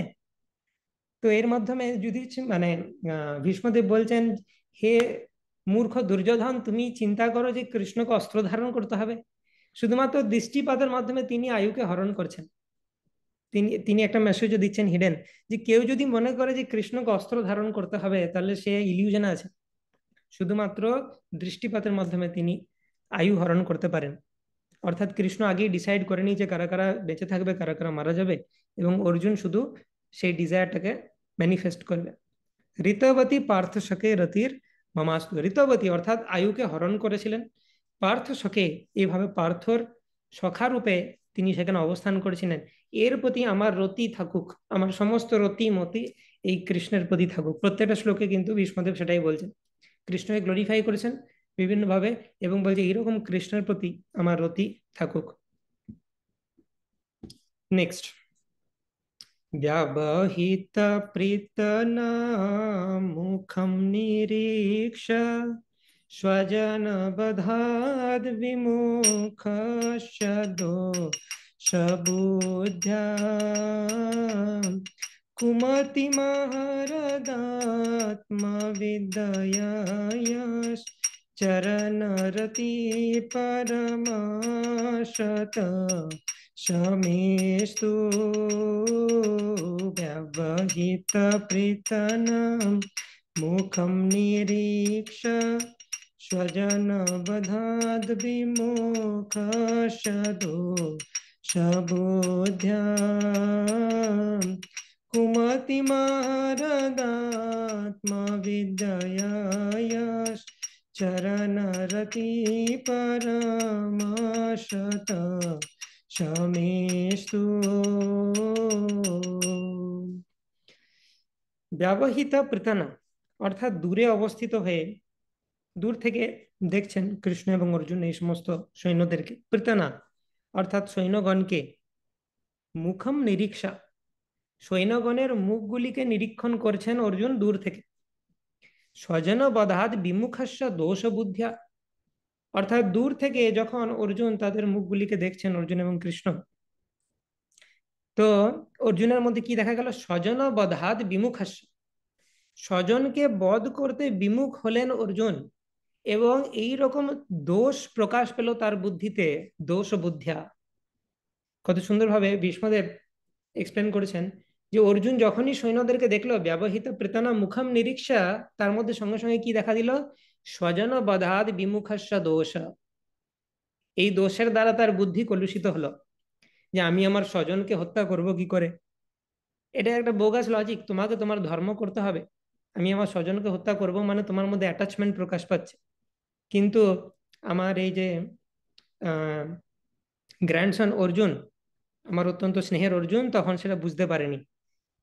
তো এরকম ভাবে ভীষ্মদেব যেমন বাচ্চা ছেলেদেরকে বলে না, তা আমার এই অর্জুন বুঝতে পারেনি সেই সময়তে, এই তার বুদ্ধি একটা দোষের দ্বারা আবৃত হয়েছিল, কিন্তু কৃষ্ণ ছিল তার সাথে, তাই তার কোনো টেনশন নেই। কুমতি মহারদাত্মবিদয়ায়শ চরণরতি পরমাশত শমেস্তু, কিন্তু অর্জুনের এই কুমতিকে আহরত দূর করেছিলেন আত্মবিদ্যা, নিজের জ্ঞানের দ্বারা যিনি অর্জুনের এই কুমতিকে হরণ করেছিলেন সেই হচ্ছে কৃষ্ণ। নিজের জ্ঞানের দ্বারা অর্থাৎ ভাগবদ্গীতার জ্ঞান দিলেন, সেই কৃষ্ণ আমার ডেস্টিনেশন হোক চরণরতি পরমাশত শমেস্তু। এইরকম কৃষ্ণের শ্রীচরণ, যেটা হচ্ছে পরম অ্যাবসলিউট শেল্টার সবকিছুর, সেটাতে আমার ডেস্টিনেশন হোক, এইভাবে ভীষ্মদেব বলছেন। তো ভীষ্মদেব প্রত্যেকটি অ্যাক্টিভিটি কৃষ্ণের লক্ষ্য করছেন এবং তার যে অ্যাকচুয়াল মিনিং তিনি বুঝতে পারছেন। অনেক সময় মানে কৃষ্ণ যেভাবে অর্জুনকে প্রোটেক্ট করেছেন সেটা অর্জুনও অনেক সময় বুঝতে পারেন, কিন্তু ভীষ্মদেব তিনি সব বুঝতে পারছেন। আচ্ছা, কৃষ্ণ কত সুন্দরভাবে অর্জুনকে প্রোটেক্ট করলো। যেমন বহু সময় কিছু কিছু তীর একদম ডাইরেক্ট অর্জুনের মুখে লাগার কথা, কিন্তু কৃষ্ণ তার পায়ের দ্বারা রথটাকে দাবিয়ে দিচ্ছেন, তো রথটা একটু নিচে নেমে যাচ্ছে, অর্জুনের হেলমেটে লাগলো সেই তীরটা। তো সেই এইভাবে অর্জুনকে তিনি বহুবার বাঁচিয়েছেন। ইভেন যখন বলা হয় যে কুরুক্ষেত্র যুদ্ধ শেষ হয়ে যায়, কৃষ্ণ অর্জুনকে বলেন অর্জুন তুমি প্রথমে নামো তারপর আমি নামছি। তো অর্জুন বলেন এরকম কেন আহ কৃষ্ণ, যে তুমি বলছো যে আমাকে আগে নামতে, বলছে নামো না, কারণ আছে। তো অর্জুন নেমে গেল, তারপর কৃষ্ণ নামে এবং রথটা ডিস্ট্রয় হয়ে যায়। তো অর্জুন দেখো অবাক হয়ে, কি হলো, রথটা তুমি নেমে যাওয়ার পর ডিস্ট্রয় হয়ে গেল কেন? তো ভগবান বলছেন এই রথটা অনেক আগেই ডিস্ট্রয় হয়ে গেছে, আমি ছিলাম বলে ওর যে ভাঙা পিসগুলোকে জোড়া দিয়ে রেখেছিলাম, কারণ তুমি যা ঘা খেয়েছে, বিভিন্ন মহারথীদের যা অস্ত্র খেয়েছে এই রথ, অলরেডি অনেক আগেই এটা ডিস্ট্রয় হয়ে গেছে, কিন্তু আমি সেটাকে রিঅ্যাসেম্বল করে রেখেছিলাম। তো আমি জানি আমি যখনই রথ থেকে নেমে যাবো এটা আবার ডিস্ট্রয় হয়ে যাবে, সেজন্য তোমাকে আগে নামতে বললাম। তো এইভাবে অনেক সময় অর্জুন জানেই না যে কিভাবে কৃষ্ণ তাকে প্রোটেক্ট করছে। অর্জুন কোনো চিন্তা নেই যে কৃষ্ণ আছে, সে কৃষ্ণকে ভগবান বলে বুঝতেও পারেন, কিন্তু ভীষ্মদেব প্রত্যেকটা অ্যাক্টিভিটি বুঝতে পারছেন। আচ্ছা, এইভাবে কৃষ্ণ কত কৃপাময় তার ভক্তের প্রতি, এইভাবে রক্ষা করলেন। ভীষ্মদেব প্রত্যেকটা মুভ বুঝতে পারছেন কৃষ্ণের। হুম। তো এইভাবে ভীষ্মদেব রিকালেক্ট করছেন সেই সমস্ত মেমোরিজ। स्वनिगममपहयामात् प्रतिज्ञं ऋतमधिकर्तुमवाप्लुतो रथस्थान् धृतरथचरणो हरिरिवहन्तुमिवां गतो तरीयाम् स्वनिगममपायमप्रतीजं गीतमधिकर्तुमवाप्लुतो रथस्थं धृतरथचरणो व्यायाचलाद्गुर् हरिरिवहन्तुमिवां गतो तरीया। স্বনিগমম অপহায়া। স্বনিগমম মানে নিজের যে প্রতিজ্ঞা বা সত্যনিষ্ঠা, সেটাকে অপহায়া পরিত্যাগ করে দিলেন কৃষ্ণ। নিজের প্রতিজ্ঞা কি ছিল? যে আমি অস্ত্র ধারণ করব না। স্বনিগমম অপহায়া, নিজের প্রতিজ্ঞাটাকে তিনি ছেড়ে দিলেন, পরিত্যাগ করে দিলেন, কিন্তু মত প্রতিজ্ঞাম, আমার প্রতিজ্ঞাটাকে ঋতম অধিকার তুম প্লুতম, আমার প্রতিজ্ঞাটাকে বাস্তব করার জন্য তিনি মনস্থ করলেন। ভীষ্মদেবের প্রতিজ্ঞা ছিল, একবার দুর্যোধন খুব তানা মারছিল যে আচ্ছা বলুন তো আপনি কাদের হয়ে যুদ্ধ করছেন? আপনি কৌরবদের হয়ে করছেন না পাণ্ডবদের হয়ে করছেন? যখনই পাণ্ডবরা সামনে পড়ে কই আপনার তীর তো ওইদিকে চলে না, এরকম মনে হয়। তো ভীষ্মদেব তার প্রেস্টিজে লেগে গেল যে আমি হস্তিনাপুরের সিংহাসনের প্রতি এত লয়াল, আমার প্রতি এই ধরনের এলিগেশন, ঠিক আছে 5টা স্পেশাল অ্যারো তৈরি করছি, কালকে আমি 5জনকে হত্যা করে দেবো। তাতে আমার যতই কষ্ট হোক, কিন্তু ধর্ম ধর্ম আমাকে পালন করতে হবে। এবং তিনি ভালো করে জানতেন এটা কখনোই হবে না, কৃষ্ণ আছে, কিন্তু আমাকে আমার বেস্ট ট্রাই করতে দাও। তো তিনি যখন এইভাবে ঠিক করলেন যে তিনি প্রতিজ্ঞা নিলেন, ভীষ্মদেব, আর জানি ভীষ্মদেব ইজ ফেমাস ফর প্রতিজ্ঞা, তিনি প্রতিজ্ঞা নিয়েছিলেন সারা জীবন বিয়ে করবো না, সেটা ভীষ্ম প্রতিজ্ঞা রূপে আহ মান্য করা হয়। তো ভীষ্মদেব প্রতিজ্ঞা নিলেন যে হয় কালকে এই পঞ্চ পাণ্ডব মারা যাবে, এটা হতেই হবে। একমাত্র একটা কেসেই এটা না হতে পারে যে কৃষ্ণ যদি অস্ত্র ধারণ করে, তাহলে আমি মারতে পারবো না। কিন্তু কৃষ্ণ যদি অস্ত্র ধারণ না করে, কালকে এরা মারবেই, মারা যাবেই। তো এইটা হচ্ছে ভীষ্মদেবের প্রতিজ্ঞা ছিল। তো ভীষ্মদেবের এই প্রতিজ্ঞাটাকে বাস্তবায়িত করলেন কৃষ্ণ, এবং তার জন্য তিনি নিজের প্রতিজ্ঞাটাকে ত্যাগ করলেন। তিনি রথের চাকা ধারণ করে ভীষ্মদেবকে মারতে যাচ্ছিলেন, যে তুমি আমার ভক্তের প্রতি একটা আশঙ্কা সৃষ্টি করছো, তাই তোমাকে, আমার ভক্তের জীবন অধিক ইম্পর্টেন্ট। তো স্বনিগমম অপহায়া, নিজের প্রতিজ্ঞাকে ত্যাগ করে মাত প্রতিজ্ঞাম ঋতম অধিকর্তুম, আমার প্রতিজ্ঞাটাকে অধিক রূপে বাস্তবায়িত করার জন্য অবাপ্লুত, মানে তিনি নেমে এলেন রথ থেকে। হ্যাঁ, অবাপ্লুত রথস্থ, রথ থেকে তিনি নেমে এলেন, দিয়ে কি করলেন? ধৃত রথ চরণ, রথের চরণ ধরলেন বা রথের চাকাকে তিনি ধরলেন। অভ্যয়াত চলাদ গুর, এবং তিনি এত ফোর্স নিয়ে আমার দিকে এগিয়ে আসছেন যেন চলাদগু, সমস্ত পৃথিবী কম্পিত হচ্ছে। হরি রিবহন তুমিবাম গতো তরিয়া, তিনি হচ্ছেন হরি। হরির একটা মানে হচ্ছে যিনি হরণ করেন, অর্থাৎ ভগবান বিষ্ণু। হরির কথার আরেকটা মিনিং হচ্ছে সিংহ। তিনি সিংহের মতো আমার দিকে ধাবিত হচ্ছেন। কি জন্য? ইভম হন্তুম, ইভম মানে হচ্ছে হস্তি। সিংহ অনেক সময় হস্তিকে মারার জন্য যেভাবে এগিয়ে আসেন, সেই রকম ভাবে ভীষ্মদেব একটা গ্রেট পার্সোনালিটি, মানে একজন বড় মহারথী, তাকে মারার জন্য যেভাবে ভগবান শ্রীকৃষ্ণ তিনি শ্রীকৃষ্ণ হরি, তাকে লায়নের সাথে কম্পেয়ার করা হচ্ছে, সিংহের মতো। তিনি আমাকে মারার জন্য এগিয়ে আসেন রথের চাকা ধরে। এবং একটা বিবিটির সুন্দর ইমেজ রয়েছে, আমরা দেখতে পাবো যে কৃষ্ণ রথের চাকা ধারণ করে যাচ্ছেন ভীষ্মদেবকে মারার জন্য। অর্জুন তার পাটা ধরেছেন যে ভগবান এরকম করবেন না, আপনার যে প্রমিস সেটাকে ব্রেক করবেন না। হুম? এবং সেটা যাওয়ার সময় কৃষ্ণের যে বস্ত্র, সেটা এদিক ওদিক উত্তরীয় কোথায় পড়ে যাচ্ছে তারও হুঁশ নেই। এই যে গতোত্তরীয়, সেটার মাধ্যমেও তিনি বোঝাচ্ছেন যে কৃষ্ণের ভক্ত বাৎসল্য নেচার, যে আমার অ্যাপিয়ারেন্স আমাকে দেখতে খারাপ লাগুক, আই ডোন্ট কেয়ার এনিথিং, আমার প্রতিজ্ঞা চুলোই যাক, আমার ভক্তকে বাঁচাতে হবে। এইটা হচ্ছে তার মুড, তার ভক্ত বাৎসল্য নেচার, সেটাকে তিনি হাইলাইট করছেন। তো এরকম ভাবে কৃষ্ণ আমার দিকে এগিয়ে এসেছিলেন। প্রত্যেকটা যে ভার্স এই ভীষ্ম স্তুতির, জাস্ট লাইক একটা তিনি ইমেজ ক্যাপচার করে তার হৃদয়ে রেখেছেন ভীষ্মদেব। शीतविशिखतो विशीर्णदंशं क्षतज परिप्लुत आतता इनो मे प्रसवमविशशरमद्बधर्थं सभवतु मे भगवान् गति मुकुन्द शीतविशिखतो विशीर्णदंश शतज परिप्लुत तत इनो मे प्रसवमविशशरमद्बधर्थं सभवतु मे भगवान् गतिर् মুকুন্দ। তো আবার তিনি বর্ণনা করেছেন সীতা বিশিকা হাত, অর্থাৎ আমার এই তীক্ষ্ণ বাণের দ্বারা আহত হয়েছিলেন কৃষ্ণ। কিন্তু ভীষ্মদেব জানেন ওটা আহত নয়, এটা আমার পূজা কৃষ্ণের। বিশীর্ণ দংশ, অর্থাৎ তিনি তার যে বর্ম সেটা বিধ্বস্ত হয়েছিল আমার বাণের দ্বারা, তার ত্বকেও প্রবেশ করেছিল কয়েকটি তীর, এবং সেগুলো ক্ষত হয়েছিল সেই জায়গাগুলো। শত জপরি প্লুত আততা ইনো মে।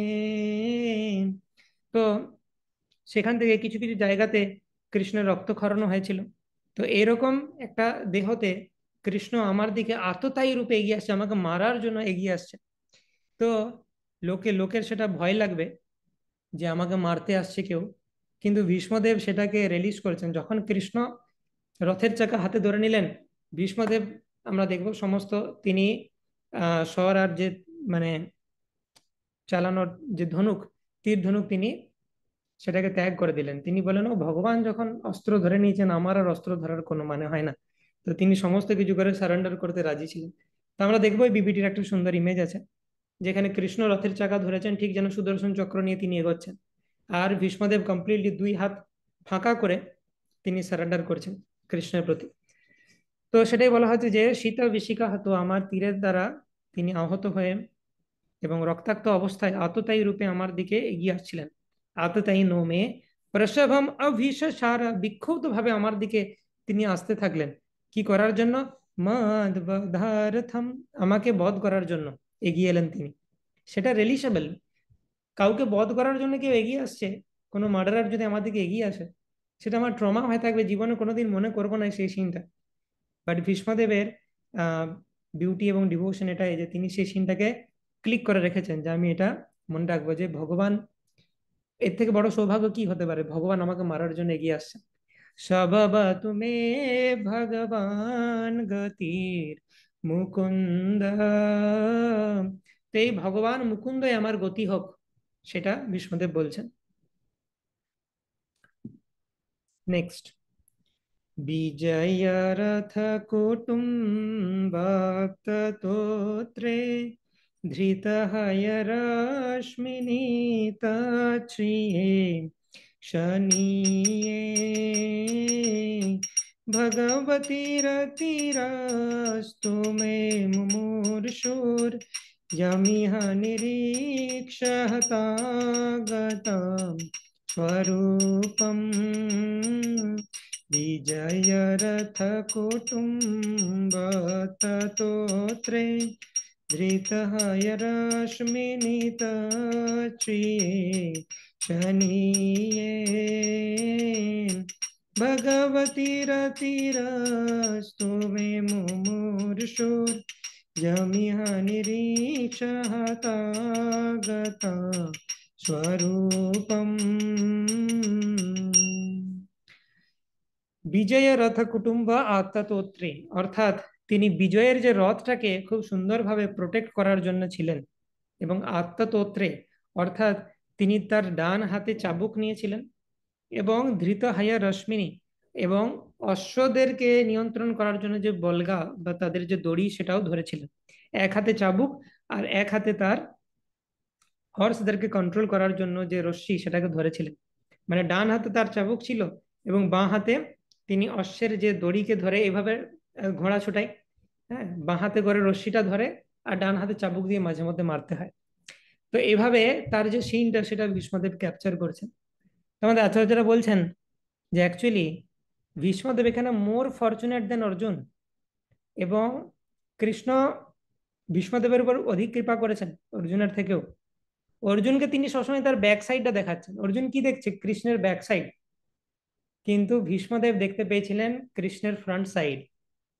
সেই জন্য তিনি এই সিনটা বর্ণনা করতে পারছেন যে এক হাতে তিনি বলগা ধরেছিলেন, এক হাতে তিনি চাবুক ধরেছিলেন। একটা খুব ফেমাস, একদম ভাগবত গীতার যে প্রথম কভার হয়, একদম 90s-এর 1972 এর যে কভার, সেখানে আমরা দেখতে পাবো যে ইয়েস, ঋষিরাজ প্রভু দেখাচ্ছেন। তো ওই কভারটা বেসিক্যালি আমরা ওই সিনটার কথা বর্ণনা করছেন ভীষ্মদেব, যে পার্থ সারথি ফর্ম যেটা, সেই জন্য ভীষ্মদেব ইটারনালি তিনি আসছেন পার্থ সারথি লোক থেকে। এই ফর্মটাই তার মেডিটেশন, যে পার্থের সারথি রূপে যে কৃষ্ণ, তার উপর মেডিটেট করাটাই হচ্ছে ভীষ্মদেবের ইটার্নাল পজিশন। তো তিনি পার্থ সারথি লোক থেকে আসছেন। তো এভাবে তিনি মেডিটেট করছেন যে কৃষ্ণের ফর্ম, কৃষ্ণ সুন্দরভাবে অশ্ব সঞ্চালন করছেন। ভাগবতী রতিরস তুমে মুমূর্ষুর, আমি এখন মৃত্যু পথযাত্রী। হ্যাঁ, তো সেই জন্য আমার রতির বস্তু, আমার অবজেক্ট অফ মেডিটেশন যেন কৃষ্ণের এই পার্থ সারথি ফর্ম হয়। জামিহা নিরীক্ষ হতাগত স্বরূপম, যাকে এইভাবে নিরীক্ষণ করে বা দেখে, আমি আমি তো এখন অনেক পরে মৃত্যুবরণ করেছি, কিন্তু কুরুক্ষেত্র যুদ্ধের সময় যারা কৃষ্ণের এই রূপকে দর্শন করে মৃত্যুবরণ করেছে, তারা সবাই তাদের স্বরূপ অ্যাটেন্ড করেছে, অর্থাৎ সবাই তারা মুক্তি লাভ করেছে। তো কৃষ্ণের এই রূপের এত মহিমা যে এই রূপকে দর্শন করে মৃত্যুবরণ করলে সে তার স্বরূপ সিদ্ধি করতে পারে। তো সেই রূপ যেন আমার অবজেক্ট অফ মেডিটেশন হোক। ভগবতী রতিরোস্তুমে মুমূর্ষু যমিহা নিরীক্ষ হতাগতা স্বরূপম। নেক্সট, ललिता गति विलासा बल्गुहासा प्रणय निरीक्षण कल्पितो रुमाना कृतमनुकृतवत्य उन्मदन्धां प्रकृतिमगन् किल यशगो पवद्वा ललित गति विलास बल्गुहासं प्रणय निरीक्षण कल्पितो रुमाना कृतमनुकृतवत्य उन्मदन्धा प्रकृतिमगन् किल यशगो भवद्वा। তো এখানে তিনি গোপীদের কথাও স্মরণ করছেন, যে কৃষ্ণের ললিত গতি, সুন্দর গতি, তার ললিতা গতি বিলাস, মনোমুগ্ধকর কৃষ্ণের যে মুভমেন্ট, বলগু হাসা এবং তার মধুর হাস্য, প্রণয় নিরীক্ষণ, প্রেমপূর্ণ দৃষ্টিতে কৃষ্ণ যখন তাকায়, এই সমস্ত কিছুই মহামহিমান্বিত উরুমানা। এবং কৃতমানুকৃতবত্য, এই সমস্ত অ্যাক্টিভিটিসের অনুকরণ করেছিলেন কারা? গোপীরা। যখন রাসলীলাতে কৃষ্ণ হঠাৎ অন্তর্হিত হয়ে যান, তখন গোপীরা বলছিলেন, কৃষ্ণ তুমি কোথায় গেলে, কৃষ্ণ তুমি কোথায় গেলে? এবং কৃষ্ণের বিরহ তার সহ্য করতে না পেরে এরকম ভাবে একজন এক একজন গোপী কৃষ্ণের এক একটা জিনিসের অনুকরণ করেছেন, কারণ সামহাও তাদের কৃষ্ণর মতো দরকার, নাহলে তারা থাকতে পারছেন না। তো একে অপরকে কনসোল করেছেন, দেখো আমি কৃষ্ণের মতো একটু অ্যাক্টিং করে দেখাচ্ছি, তাতে যদি তুমি একটু প্লিজড হও।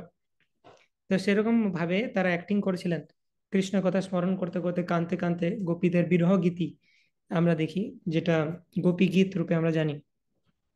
কৃতমানু কৃতবতে এইভাবে গোপীরা অনুকরণ করছেন উন্মাদান্ধা, এবং আনন্দে উন্মত্ত হয়ে যাচ্ছিলেন তারা কৃষ্ণের কথা চিন্তা করতে করতে। দুঃখও রয়েছে কিন্তু আনন্দও রয়েছে, কৃষ্ণের কথা চিন্তা করলেই আনন্দ। হুম। তো প্রকৃতি মগন কিলা যশ গোপবধা, তো এইভাবে তারা তাদের প্রকৃতি লাভ করেছিলেন, অর্থাৎ কৃষ্ণ যে সুন্দর গমনভঙ্গি, মধুর হাস্য, প্রেমপূর্ণ ইক্ষণ, এই সমস্ত জিনিস ব্রজ গোপিকাদের মনকেও আকর্ষণ করেছিল এবং তারা সেইগুলোকে অনুকরণ করেছিলেন। তো সেই জিনিসটা এখানে মৃত্যু পথযাত্রী অবস্থাতে ভীষ্মদেব স্মরণ করেছেন গোপীদের কথা। তো ভীষ্মদেব বেসিক্যালি বলতে চাইছেন যে আমার আর কি দোষ, তোমার যারা টপমোস্ট ডিভোটি গোপীরা, তারাও তোমার এইসব ফিচারের দ্বারা অত্যন্ত ক্যাপটিভেটেড, এবং তোমার নামই সেজন্য সর্বাকর্ষক কৃষ্ণ, যে সবাইকে তুমি ক্যাপটিভেট করতে পারো তোমার এই সমস্ত সুন্দর গমনভঙ্গি, মনোমুগ্ধকর মধুর হাস্য, প্রেমপূর্ণ ইক্ষণের দ্বারা। তো আমিও তার এক্সেপশন নই, আমিও সেটার দ্বারা মুগ্ধ, এবং আমি চাই সেটা আমার যেন গতি হোক। মুনিগণ নৃপবর্য সংকুলিন্ত সদসি যুধিষ্ঠির রাজসূয়েষাম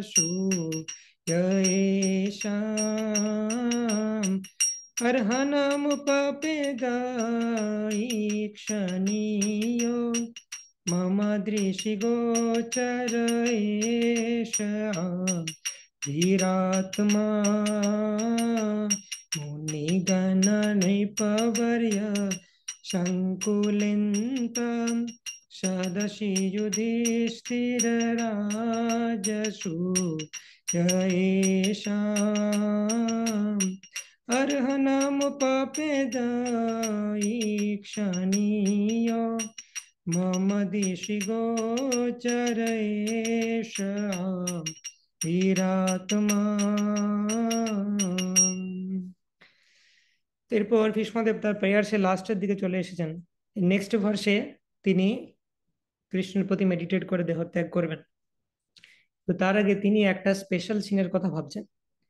আমরা ডিসকাস করলাম যে ভীষ্মস্তুতিতে প্রত্যেকটা শ্লোকই যেন একটা ক্যাপচার্ড মোমেন্ট। ভীষ্মদেব বিভিন্ন স্থানে গিয়ে বিভিন্ন মোমেন্টকে ক্যাপচার করেছেন, যুদ্ধক্ষেত্র থেকে তিনি অনেক ক্যাপচার করেছেন, সেগুলোকে তিনি স্মরণ করছেন।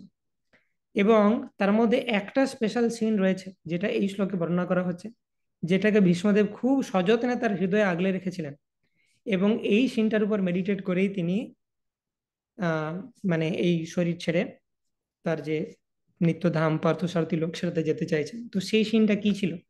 সেই সিনটা হচ্ছে রাজসীয় যজ্ঞের সময় কৃষ্ণকে যখন সুন্দর সিংহাসনে বসিয়ে অগ্র পূজা দেওয়া হচ্ছিল, সেই সিনটাকে ভীষ্মদেব তার হৃদয়ে ক্যাপচার করে রেখেছেন। তো ভীষ্মদেব বলছেন, মুনি গণ নৃপবর্য সংকুলিন্ত, অনেকে ছিল সেই সভাতে যুধিষ্ঠির যখন রাজসূয় স্যাক্রিফাইস করেছিলেন।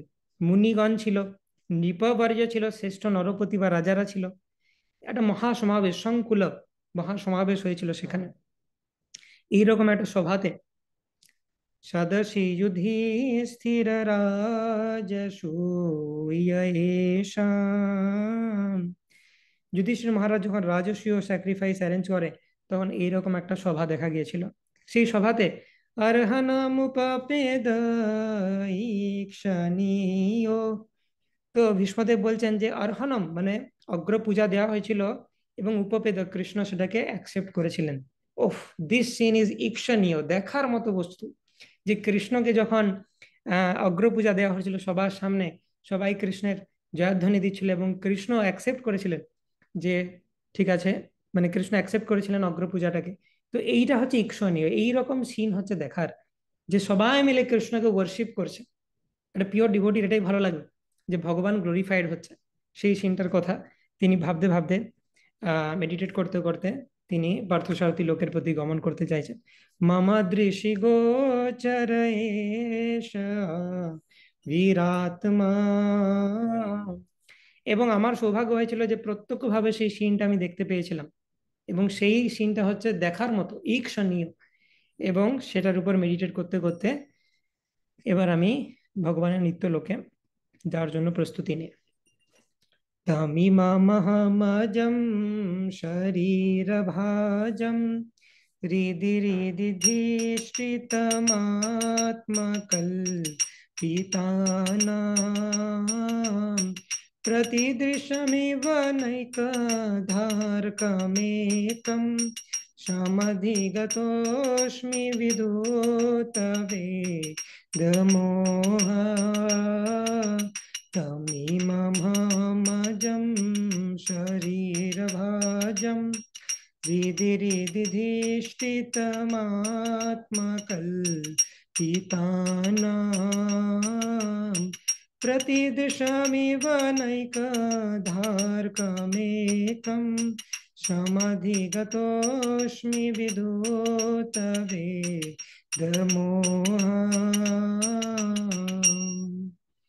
তো এইভাবে তম ইমাম আহম আজম, তো সেই পরমেশ্বর ভগবানকে এখন যিনি আমার সম্মুখে উপস্থিত হয়েছেন ইমাম, সেই পরমেশ্বর ভগবান যার কথা আমি এক্সপ্লেন করলাম এত গ্লোরিজ, আমার এত সৌভাগ্য যে মৃত্যুর সময় তিনি আমার মুখের সামনে আবির্ভূত হয়েছেন। তার এই যে লোটাস ফেস, আনন আবজম, তার উপর সেটার দিকে তাকিয়ে আমি আমার দেহ ত্যাগ করতে পারছি, এর থেকে বড় সৌভাগ্য আর কি হতে পারে। শরীর ভাজম, বদ্ধ জীবেদের জন্য, হৃদি হৃদি ধিষ্ঠিতম আত্মকল্পিতানাম, এবং তিনি হৃদয়ে হৃদয়ে প্রতিষ্ঠিত রয়েছেন। আত্মকল্পিতানাম আত্মা অর্থাৎ পরমাত্মা রূপে তিনি রয়েছেন সবার হৃদয়ে। কল্পিতানাম মানে মনোধর্মীদের হৃদয়েও রয়েছেন। যারা মেন্টাল স্পেকুলেট করছে অর্থাৎ জ্ঞানী, তারা ব্রহ্মজ্যোতি পর্যন্ত যেতে পারে, তারা ভগবানকে, ভগবানের যে আলটিমেট ফিচার সেটাকে মানে না, কিন্তু তারা না মানলেও তাদের হৃদয়েও ভগবান পরমাত্মা রূপে উপস্থিত রয়েছেন। প্রতিদৃশম ইবা না একধা অর্কম, অর্থাৎ সূর্য যেরকম বিভিন্ন জলাশয়ের জলে প্রতিফলিত হয়, সূর্য একটাই কিন্তু অনেকগুলো জলাশয় যদি থাকে, প্রত্যেকটা জলাশয়ে আমি একটা করে সূর্যকে দেখতে পাবো। তো সেরকম ভাবে কৃষ্ণ হচ্ছেন এক, কিন্তু সেই একই কৃষ্ণ আমাদের সকলের হৃদয়ে পরমাত্মা রূপে বর্তমান রয়েছেন। তো সেই জন্য প্রতিদৃশম ইবা নৈক ধারকমেকম, সব দিকে তাকে দেখা যাচ্ছে পরমাত্মা রূপে, কিন্তু তিনি এক। ঠিক যেমন সমস্ত জলাশয়ে সূর্যের রিফ্লেকশনকে দেখা যায়, কিন্তু সূর্য এক। সমাধিগতোস্মি বিধূতবে দমোহ। তো এইভাবে বেদ মোহা অর্থাৎ মোহ, ভেদ, এই সমস্ত দ্বৈত ভাব থেকে মুক্ত হয়ে ভীষ্মদেব সমাধিগতোস্মি হলেন, অর্থাৎ তিনি কৃষ্ণের প্রতি মেডিটেট করতে করতে সমাধিতে প্রবেশ করলেন এবং তিনি নিত্য পার্থসারথী লোকে প্রবেশ করছেন। তো এইভাবে আমরা দেখতে পাই যে ভাগবতের প্রতিটি প্রেয়ারসই ভেরি ভেরি ডিপ এবং পিওর ডিভোটিদের যে একটা ইমোশন রয়েছে সেটা তার মধ্যে প্রবলভাবে প্রকাশ পাচ্ছে। তো আমাদের উচিত সেই ইমোশনটাকে আমাদের সাধ্যমতো ক্যাপচার করে সেটাকে আমরা যদি রিপিট করতে পারি, তাহলে আমরা ভগবানের কৃপা লাভ করব, কারণ আমরা ভগবানকে সেই পিওর ডিভোটির কথা স্মরণ করাচ্ছি। ওকে, তো শ্রী ভীষ্মদেব কি জয়, শিল প্রভুপাদ কি জয়, নিতাই গৌর প্রেমানন্দে হরি হরি বল। তো কারো কোনো কোয়েশ্চেন থাকলে আমরা নিতে পারি, আজকে আমরা নতুন কিছু স্টার্ট করছি না। অ্যান্ড অবশ্যই ভীষ্ম পঞ্চক চলছে, আমরা যেন এটা ডেইলি রিসাইড করি উইথ মিনিং, এবং সেজন্য আমরা ডিটেলস আলোচনা করলাম আজকে প্রেয়ার্সটা। তো এই মিনিংগুলো মাথায় রেখে আমরা ভীষ্মদেবের যে ভাব সেটার কথা মেডিটেট করতে করতে এটা রেগুলারলি অফার করতে পারি। ওকে,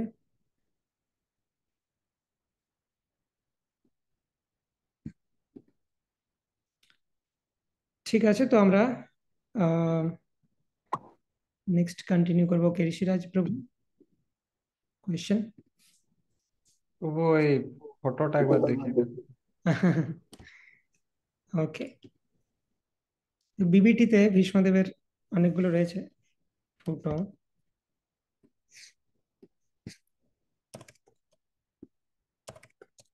ভীষ্মদেব কৃষ্ণ। হুম। তো এটা হচ্ছে একটা ফটো যেটাতে আমরা দেখতে পাচ্ছি যে কৃষ্ণ কিভাবে ধৃতরথ চরণ ভয়া চলাদ ঘোর হরিরিবা হন্তুম ইবাম গতোত্তরিয়া। This is the scenario. ধৃতরথ চরণ, রথের চরণকে ধরে ভয়া চলাদ ঘোর, পৃথিবী কম্পন করতে করতে তিনি এগিয়ে আসছেন। এবং ভীষ্মদেব যখন দেখছেন যে ভগবান উঠিয়ে নিয়েছেন অস্ত্র হাতে, ভীষ্মদেবের হাত খালি, নো তীর ধনুক এখানে। This is the symbol of surrender. যে আমি তো দুটো কন্ডিশন দিয়েছিলাম, যে হয় কৃষ্ণ অস্ত্র ধরবে আর না হলে আমি পাণ্ডবদের মারবো। তো পাণ্ডবদের মারাটা সেটা কৃষ্ণ হতে দেবেন না, তো তিনি অস্ত্র ধারণ করে নিয়েছেন। তো আমার আর কিছু বলার নেই, এবার আমি অস্ত্র ধারণ করি না করি। এই যে এখানে গান্ডীব পড়ে আছে ভীষ্মদেবের, গান্ডীব নয় মানে ভীষ্মদেবের যে বউ, সেটা পড়ে আছে। তো সেটা আমরা দেখতে পাচ্ছি। আর অর্জুন চেষ্টা করছেন ভগবানের যে অনারকে প্রোটেক্ট করতে, যে ভগবান এরকম করবেন না, আপনার কথাটা মিথ্যা বলে পরিণত হবে, লোকজন আপনাকে ক্রিটিসাইজ করবে। তো ভক্ত ভগবানের কথা ভাবছে, ভগবান তার ভক্তের কথা ভাবছে। হুম। ভয়াত চলাদগুর হরিরিবা ইন্তুম ইবাম গতোত্তরিয়া। এবং তার উত্তরীয় এলোমেলো হয়ে যাচ্ছে এবং প্রায় পড়ে যাবে, তার কোনো হুঁশ নেই তাতে। তো এই সিনটা একটা। এবং পার্থসারথী ফর্ম রূপে যেটা রয়েছে, পার্থসারথী কৃষ্ণ, এটা একটা খুব ফেমাস বিবিটি পেন্টিং। এই ফর্মটা ভীষ্মদেব দেখতে পাচ্ছেন। এই যে হম বিজয়ের আর রথ কুটুম বাত তোত্রে, এক হাতে তার চাবুক রয়েছে ডান হাতে, ধৃতা হাইয়া রশ্মিনী আরেক হাতে বলগা রয়েছে, এবং অর্জুনকে প্রোটেক্ট করার জন্য তিনি আছেন। তো এই সিনটা ভীষ্মদেব ক্লিয়ারলি দেখতে পাচ্ছেন, কিন্তু অর্জুন এটা দেখতে পাচ্ছেন না। অর্জুন পেছনটা দেখতে পাচ্ছেন, ব্যাক সাইড। কিন্তু ভীষ্মদেবকে এই দর্শনটা দিয়েছিলেন কৃষ্ণ। আর ভীষ্মদেব যখন সরসজ্জাতে ছিলেন, সেইখানের জন্য এই ইমেজটা রয়েছে। এটা হচ্ছে ভীষ্মদেবের সরসজ্জা, তিনি শায়িত অবস্থায় আছেন। ও অ্যাকচুয়ালি এটা শেয়ার হচ্ছে না, সরি। তো ঠিক আছে, ওই দুটো ইমেজ আমি আরেকবার দেখিয়ে দেবো গুগল মিটে। তো এখানে আমরা দেখতে পাচ্ছি যে কিভাবে ভীষ্মদেব সরসজ্জাতে আছেন এবং পাণ্ডবরা এখানে রাজবেশে রয়েছে, এবং কৃষ্ণের মুখের দিকে তাকিয়ে আছেন ভীষ্মদেব। কৃষ্ণের জন্য তিনি ওয়েট করছিলেন। যুধিষ্ঠির মহারাজও আছেন এখানে রাজবেশে, শিক্ষা গ্রহণ করছেন। যুধিষ্ঠির মহারাজকে এখন শিক্ষা দিচ্ছেন ভীষ্মদেব। তারপরে ভীষ্ম স্তুতির সময় তিনি শুধু কৃষ্ণের দিকে মেডিটেট করবেন। So this is another. তো হুম আরো যে দুটি ইমেজের কথা বলছিলাম, তার মধ্যে একটা হচ্ছে এটা, যে কিভাবে আমরা দেখতে পাচ্ছি যে ভগবান শ্রীকৃষ্ণ রথের চাকা ধারণ করেছেন। এখানে আরেকটা সিন রয়েছে, এটা এই সময় তিনি এটা অ্যাকচুয়ালি ভীষ্ম স্তুতির সময়, তিনি কৃষ্ণের দিকে তাকিয়ে আছেন ডাইরেক্টলি। শিক্ষা দেওয়া হয়ে গেছে যুধিষ্ঠির মহারাজকে। ওকে, তো ইটস ভেরি এক্সট্যাটিক যে কোনো প্রেয়ার্স শ্রীমদ্ ভাগবতমের। তো আমাদের সেটা ডেপথে যাওয়া উচিত, মিনিংটা বোঝা উচিত, এবং দেন ইফ উই রিসাইট, তাহলে সেটা সব থেকে বেশি লাভ প্রদান করবে। শ্যাম হরিপদ প্রভু। হরে কৃষ্ণ প্রভু, দণ্ডবত প্রণাম আপনার শ্রীচরণ কমলে। ধন্যবাদ। আমার ওই জায়গাটা খুব লোভ ছিল, কেননা আমি ভক্তি বৈভব করার সময় তার কৃষ্ণ প্রভুর কাছে শুনেছিলাম। আহ, আমি মানে ভক্তি বৈভবটা এক এক বছর করতে চাইনি, আমি ইচ্ছে করে ড্রপ দিয়ে করতে চেয়েছিলাম, মানে রসটা পাওয়ার জন্য। তার মানে অনুমতি নেই। তিনি প্রতিবারে বলতেন এই ভীষ্মের আহ, যে পার্থসারথী রূপের প্রতি তার আকর্ষণ। তা আপনি যেটা বলছিলেন আমি খুব মুগ্ধ হয়ে শুনছিলাম, আমি নোট নেওয়ার চেষ্টা করছিলাম, হচ্ছিল না, মানে কান রাখবো না লিখবো, ঠিক এলোমেলো হয়ে যাচ্ছিল। তো খুব চেষ্টা করছিলাম। তো প্রভু এবং আমাদের ঋষভ প্রভু খুব যথার্থভাবে ওই সিনটা আমার দেখার ইচ্ছে ছিল, হয়েছে। আমার শুধু একটু লোভ আছে যে উম, এই যে ভক্তিময় শৌর্য বীর্য, ভক্তিময় শৌর্য বীর্যে পরিপূর্ণ কিন্তু ভক্তিতে আপ্লুত, এবং এই ভক্তিতে আপ্লুত অবস্থায় তার শৌর্য বীর্য, সেই দৃষ্টিতে কৃষ্ণকে দেখছেন মৃত্যু শয্যায়। ওইখানে আপনি বিশ্লেষণ করলেন, এবং ওই শ্লোকটি যদি আরেকবার আপনার মুখে শুনতে আমার খুব ভালো লাগছিল। ওই জায়গাটা যদি আরেকবার শুনিয়ে দেন প্রভু, কৃপা করে। রাইট। হুম, তো ঠিক। অ্যাকচুয়ালি আমি এটাই বলছিলাম যে একটা ভক্তের কাছে সবসময় সে চাই ভগবানকে সুখী দেখতে, এবং ভগবানের সুখই হচ্ছে তার সুখ। এবং সমস্ত ভক্তদের মধ্যে top most devotee Shrimati Radharani, আমরা সেটা আলোচনা করেছিলাম দেবকী মাতাজির বুকসে, যে রাধারানীর কথা হচ্ছে যে কৃষ্ণ সন্তুষ্ট হলে হবে, এবং আমাকে যদি তার জন্য কষ্ট পেতে হয়, আই ডোন্ট মাইন্ড। আমার সেই কষ্ট পাওয়াটা আমার কাছে একটা, সেটাই আমার কাছে রেমুনারেশন, যে কৃষ্ণ খুশি হলেই হলো। যেমন আশ্লিষ্য বা পাদরতাম পিনাষ্টুমাম আদর্শনন মর্মাহতম করতু, এই মুড।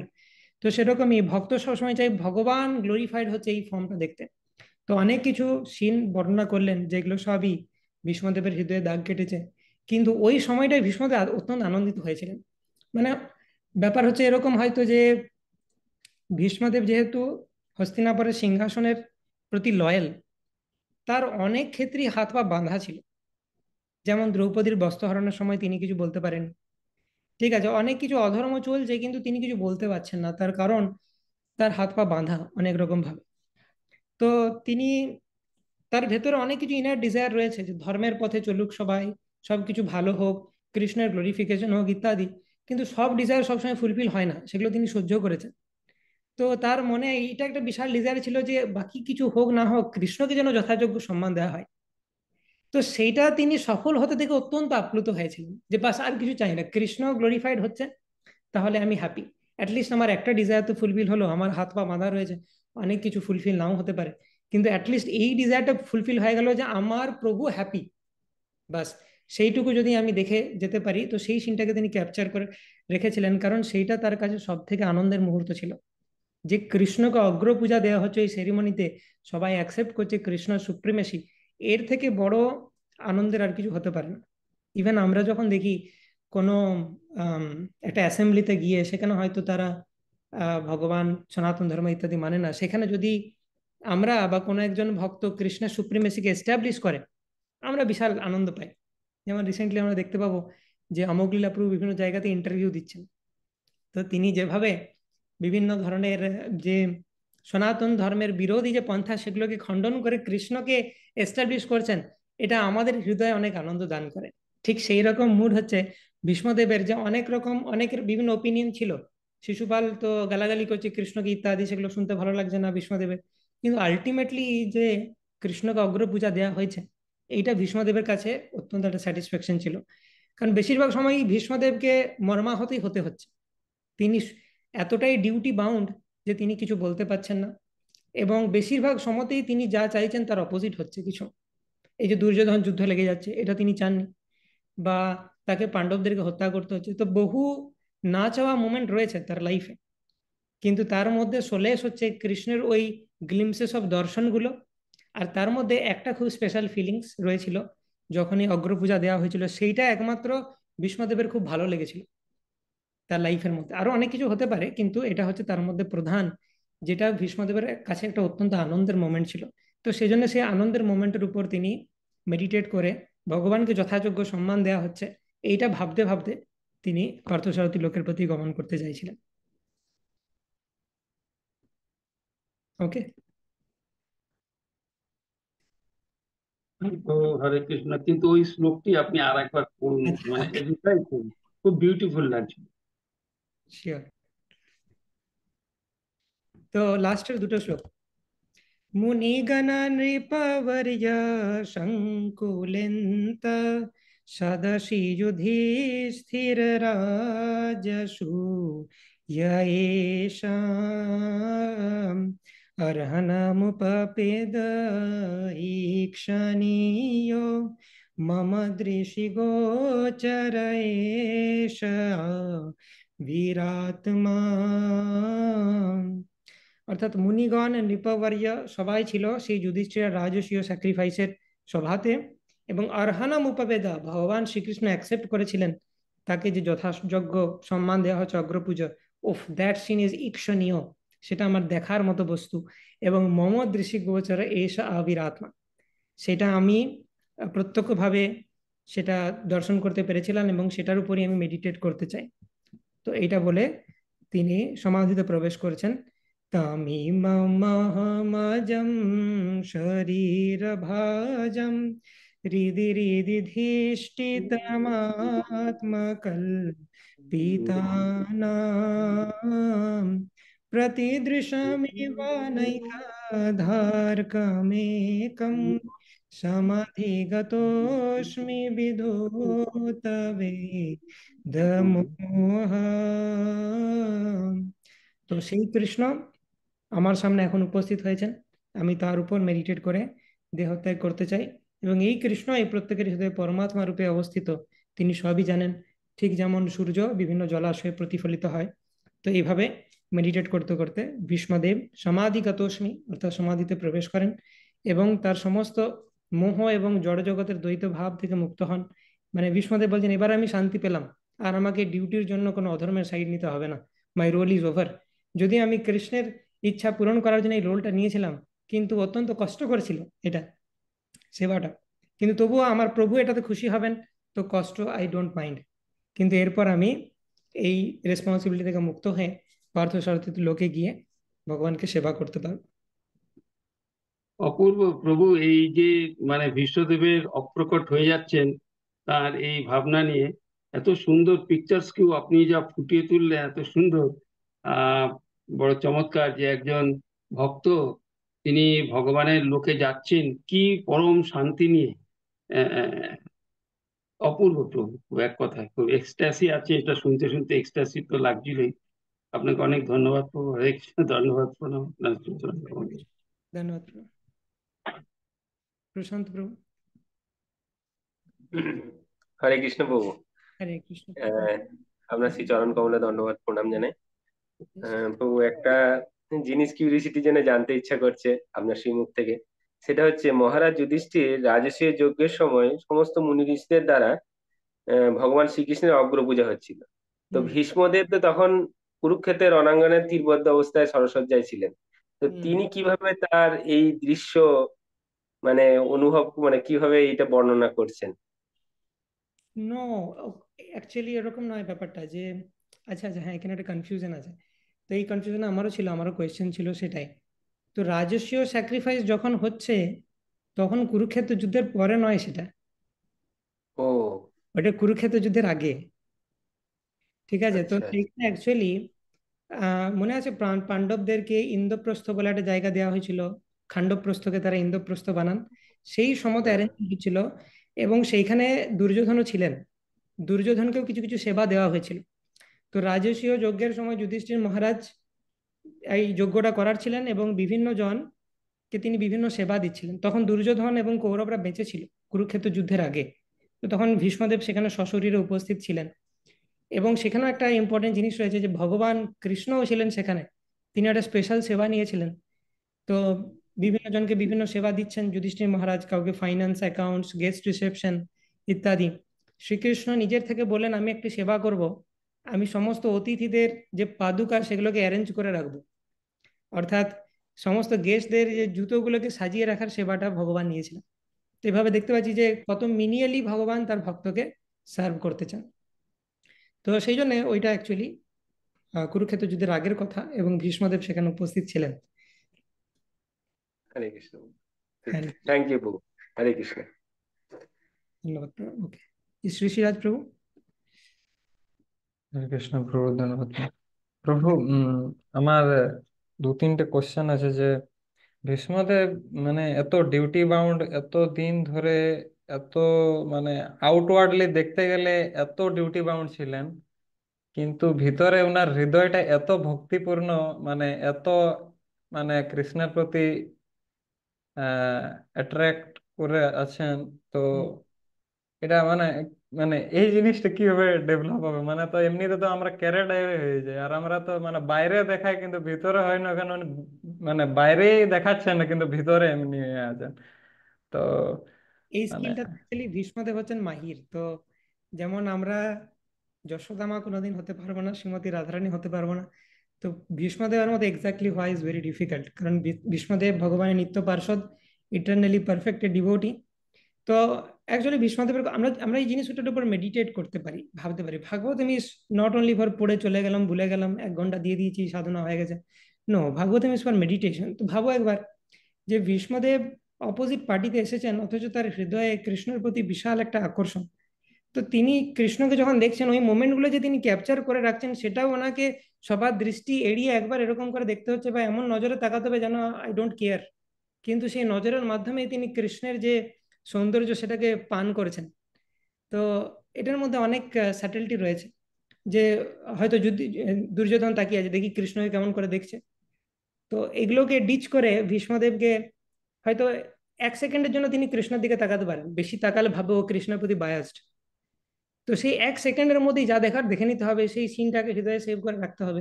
সো ভীষ্মদেব ইজ অসম, তার যে মুড সেটাকে ইমিটেট করা ইজ ভেরি ডিফিকাল্ট। তবে এই জিনিসটা ভীষ্মদেবের মতো না পারলেও কিছুটা আমাদের দরকার। অনেক সময় আমরা দেখতে পারি যে বিভিন্ন সিচুয়েশন অ্যারাইজ করতে পারে, কি দেখা গেলো কারো ফ্যামিলি মেম্বার সাপোর্টিভ নয়, তো তাকে এরকম করতে হবে কি সবাই যখন ঘুমাচ্ছে আমি উঠে চ্যান্টিং করলাম, হ্যাঁ বেশি দেখানো যাবে না যে আমি কৃষ্ণের প্রতি আকর্ষিত। এরকম একটা ফিলিংস আমরা এক্সারসাইজ করার সুযোগ পাই সেই সময়গুলোতে। এবং ইন জেনারেল আমাদের কৃষ্ণের প্রতি যে আকর্ষণ, অ্যাকচুয়ালি 2 ক্যাটাগরির ভক্ত হয়। একটা ক্যাটাগরির ভক্ত হচ্ছে যে কৃষ্ণের প্রতি আকর্ষণ রয়েছে, তাদের শাস্ত্রের প্রতি আকর্ষণ রয়েছে, ভাগবতম পেলে আর কিছু চাই না, তারা চৈতন্য চরিতামৃত পেলে আর কিছু চাই না, কিন্তু তার মেটেরিয়াল ডিউটি করতে একটু প্রবলেম হয়। এবং অধিকাংশ যারা আম, কৃষ্ণ ভক্তিটাকে সিরিয়াসলি নেয়, অধিকাংশ ডিভোটি এরকম ধরনের যে আমার ডিভোশনাল অ্যাক্টিভিটি গুলোতে অত্যন্ত রুচি রয়েছে, কিন্তু আমার যে মেটেরিয়াল ডিউটি সেটাকে আমি ঠিক মতো মানে মন যাচ্ছে না ঠিক মতো করি। কিন্তু সেটাও ইম্পর্টেন্ট, আমি যদি সেটা ঠিক মতো না করি তাহলে আমি একটা রং এক্সাম্পল সেট করব। তো সেই জন্য আমার মেটেরিয়াল ডিউটিটাকেও ঠিক মতো করা ইম্পর্টেন্ট। ঠিক যেমন চৈতন্য মহাপ্রভু রূপ এবং সনাতন গোস্বামীকে বলছিলেন যে এত সুন্দরভাবে কাজ করো হুসেন স্যারের কাছে, যেন সে কোনো ডাউট করতে না পারে যে তোমরা পালানোর প্ল্যান করছো। তো এই জগতের সাথে আমাদেরকে সেইভাবে ডিল করতে হয় অনেক সময়, যে এই জগতের কাজটাকে এত সুচারুভাবে করতে হয় যে কেউ যেন কোনো কমপ্লেন না আনতে পারে। মনে করো কোনো ডিভোটি কোনো কোম্পানিতে কাজ করছে, তো সে যদি সবসময় দেখা যায় যে দামোদর প্রোগ্রামের জন্য এত ব্যস্ত যে কোম্পানির কাজ সে একটু কম করছে, তাহলে সে রং এক্সাম্পল সেট করবে। তার বস বলবে যে কণ্ঠিমালা যুক্ত এই ব্যক্তিগুলো, এদেরকে আমি আর রিক্রুট করব না, এরা খুব ফাঁকিবাজ হয়। তো সেটা একটা প্রবলেম রয়েছে। তো এটা একটা ক্যাটাগরির ভক্ত। আরেক ক্যাটাগরির ভক্ত এরকম হতে পারে যে যার জড়জাগতিক ব্যাপারটা বা মেটেরিয়াল ডিউটিটাতে সে পারফেক্ট, কারণ সেইভাবেই সে কন্ডিশন। যে হয়তো অনেকে এরকম হয় কি ছোট থেকে পড়াশোনায় খুব সিরিয়াস, হুম, তো সে বড় হয়ে যখন ভক্ত হচ্ছে তখন সবসময় সে এরকম আছে যে পড়াশোনাটা যেন কোনোভাবে কম্প্রোমাইজ না হয়ে যায়, দরকার হলে ভক্তিটাতে একটু কম পড়বো, অসুবিধা নেই। তো তাকে আবার বলতে হবে যে দেখো তুমি তুমি ভক্তিটাকেও ঠিক মতো করো, এটা যেন কমপ্লিটলি স্টার্ভ না হয়ে যায়, সেটা তোমাকে দেখতে হবে। তো আমাদের প্রত্যেকেরই কোনো একটা বিষয়ে রতি রয়েছে, কিন্তু আরেকটা বিষয়কে আমাদেরকে জোর করে মেনটেন করতে হয়। কিছু ভক্তদের জন্য স্পিরিচুয়াল সাবজেক্ট ম্যাটার রতি রয়েছে, মেটেরিয়াল ডিউটিটা জোর করে করতে হয়। তো সেটা ইম্পর্টেন্ট, তাকে করতে হবে কৃষ্ণের ভালোর জন্য। যেমন ভীষ্মদেব, তার ভালো লাগেনি তিনি যে ডিউটিটা পালন করেছিলেন, কিন্তু তাকে কৃষ্ণ সন্তুষ্টির জন্য করতে হয়েছিল। তো এটা আমরা লেসন নিতে পারি ভীষ্মদেবের কাছ থেকে, যে আমাদেরও পড়াশোনা, জব বা জাগতিক রেসপন্সিবিলিটি, সেগুলোকেও যথার্থভাবে আমাদেরকে এক্সিকিউট করতে হবে, ভালো না লাগলেও। ঠিক সেরকম ভাবে যারা জাগতিক রেসপন্সিবিলিটি ভালো ভাবে এক্সিকিউট করছেন, কিন্তু স্পিরিচুয়াল রেসপন্সিবিলিটিতে মাঝে মধ্যে দেখা যায় প্রবলেম হয়ে যাচ্ছে, তো তাদের ফোকাস করা এটা ভালো না লাগলেও আমাকে করতে হবে। তো আমাদের এই জিনিসটা চেষ্টা করা উচিত ভীষ্মদেবকে যে প্রে করতে পারি ধীরে ধীরে, আর তার ব্যাপারে শ্রবণ করতে পারি। যখন যে কোনো ভালো কোয়ালিটির ব্যাপারে শ্রবণ করলে এবং সেটা নিয়ে চর্চা করলে সেই কোয়ালিটি আমাদের মধ্যে আসে।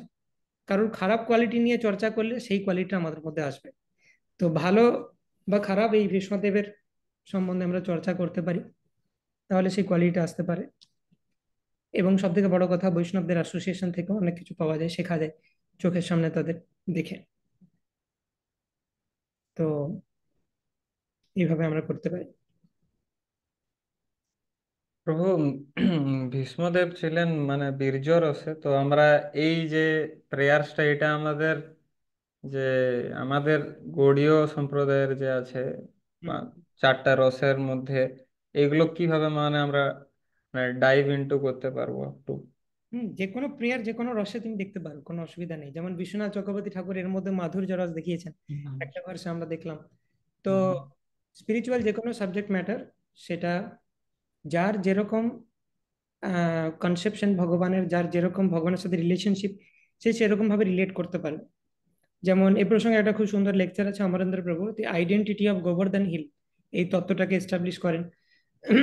যে গোবর্ধন হিল একাধারে তিনি কৃষ্ণ, কৃষ্ণের ভক্ত, আবার তিনি গুরু। হুম তো ভগবানের তিনটে ফিচার রয়েছে, সন্ধিনী, সম্বিত আর লাদিনী। যিনি সন্ধিনী শক্তির দ্বারা আবিষ্ট, তিনি গোবর্ধনকে কি দেখবেন, সন্ধিনীর ইনচার্জ হচ্ছেন বলরাম, তিনি গোবর্ধনকে দেখবেন আদি গুরু রূপে, যে গোবর্ধন আমাদেরকে শেখাচ্ছেন গুরু রূপে কিভাবে ভক্তি করতে হয়। যিনি সম্বিত শক্তির দ্বারা বেশি অধিক প্রবাহিত, তিনি দেখবেন যে সম্বিত মানে তার এইচওডি হচ্ছেন কৃষ্ণ, তো তিনি দেখবেন Govardhan is non different from Krishna, ভগবত তত্ত্ব। এবং যিনি লাদিনী শক্তির দ্বারা আবিষ্ট, তিনি দেখবেন best of the devotees Govardhan. এবং শ্রীমতী রাধারানী যেভাবে কৃষ্ণকে সেবা করছে, গোবর্ধন তাতে অ্যাসিস্ট করছে। তো একই স্পিরিচুয়াল তত্ত্ব তাকে বিভিন্ন জন বিভিন্ন ভাবে দেখতে পারে। ঠিক যেরকম একটা এক্সাম্পল যে দেওয়া হচ্ছে, আমাদের আচার্যরা দিচ্ছেন, যে রাস্তায় যদি একটা আহ, যুবতী রমণী পেরিয়ে যায়, তো বিভিন্ন জন বিভিন্ন রকম দেখবে। মোড অফ ইগনোরেন্সে যে আছে কুকুর, সে দেখবে যে এটা হচ্ছে ফ্লেশ, মাংস, খাবার জিনিস। যে রজগুণে রয়েছে সেরকম একজন ব্যক্তি দেখবে কি এ হচ্ছে ভোগ করার জিনিস।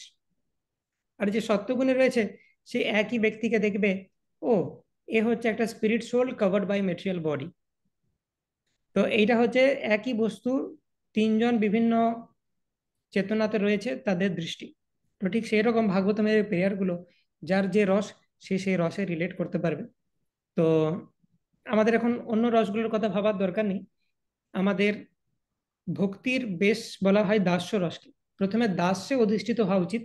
তারপর আমি যখন পারফেক্টেড হব, স্বরূপ সিদ্ধি লাভ করব, আমার অ্যাকচুয়াল রস প্রকাশ পাবে। তো দাস্য রসে আমরা সেটাকে অবশ্যই ভাবতে পারি।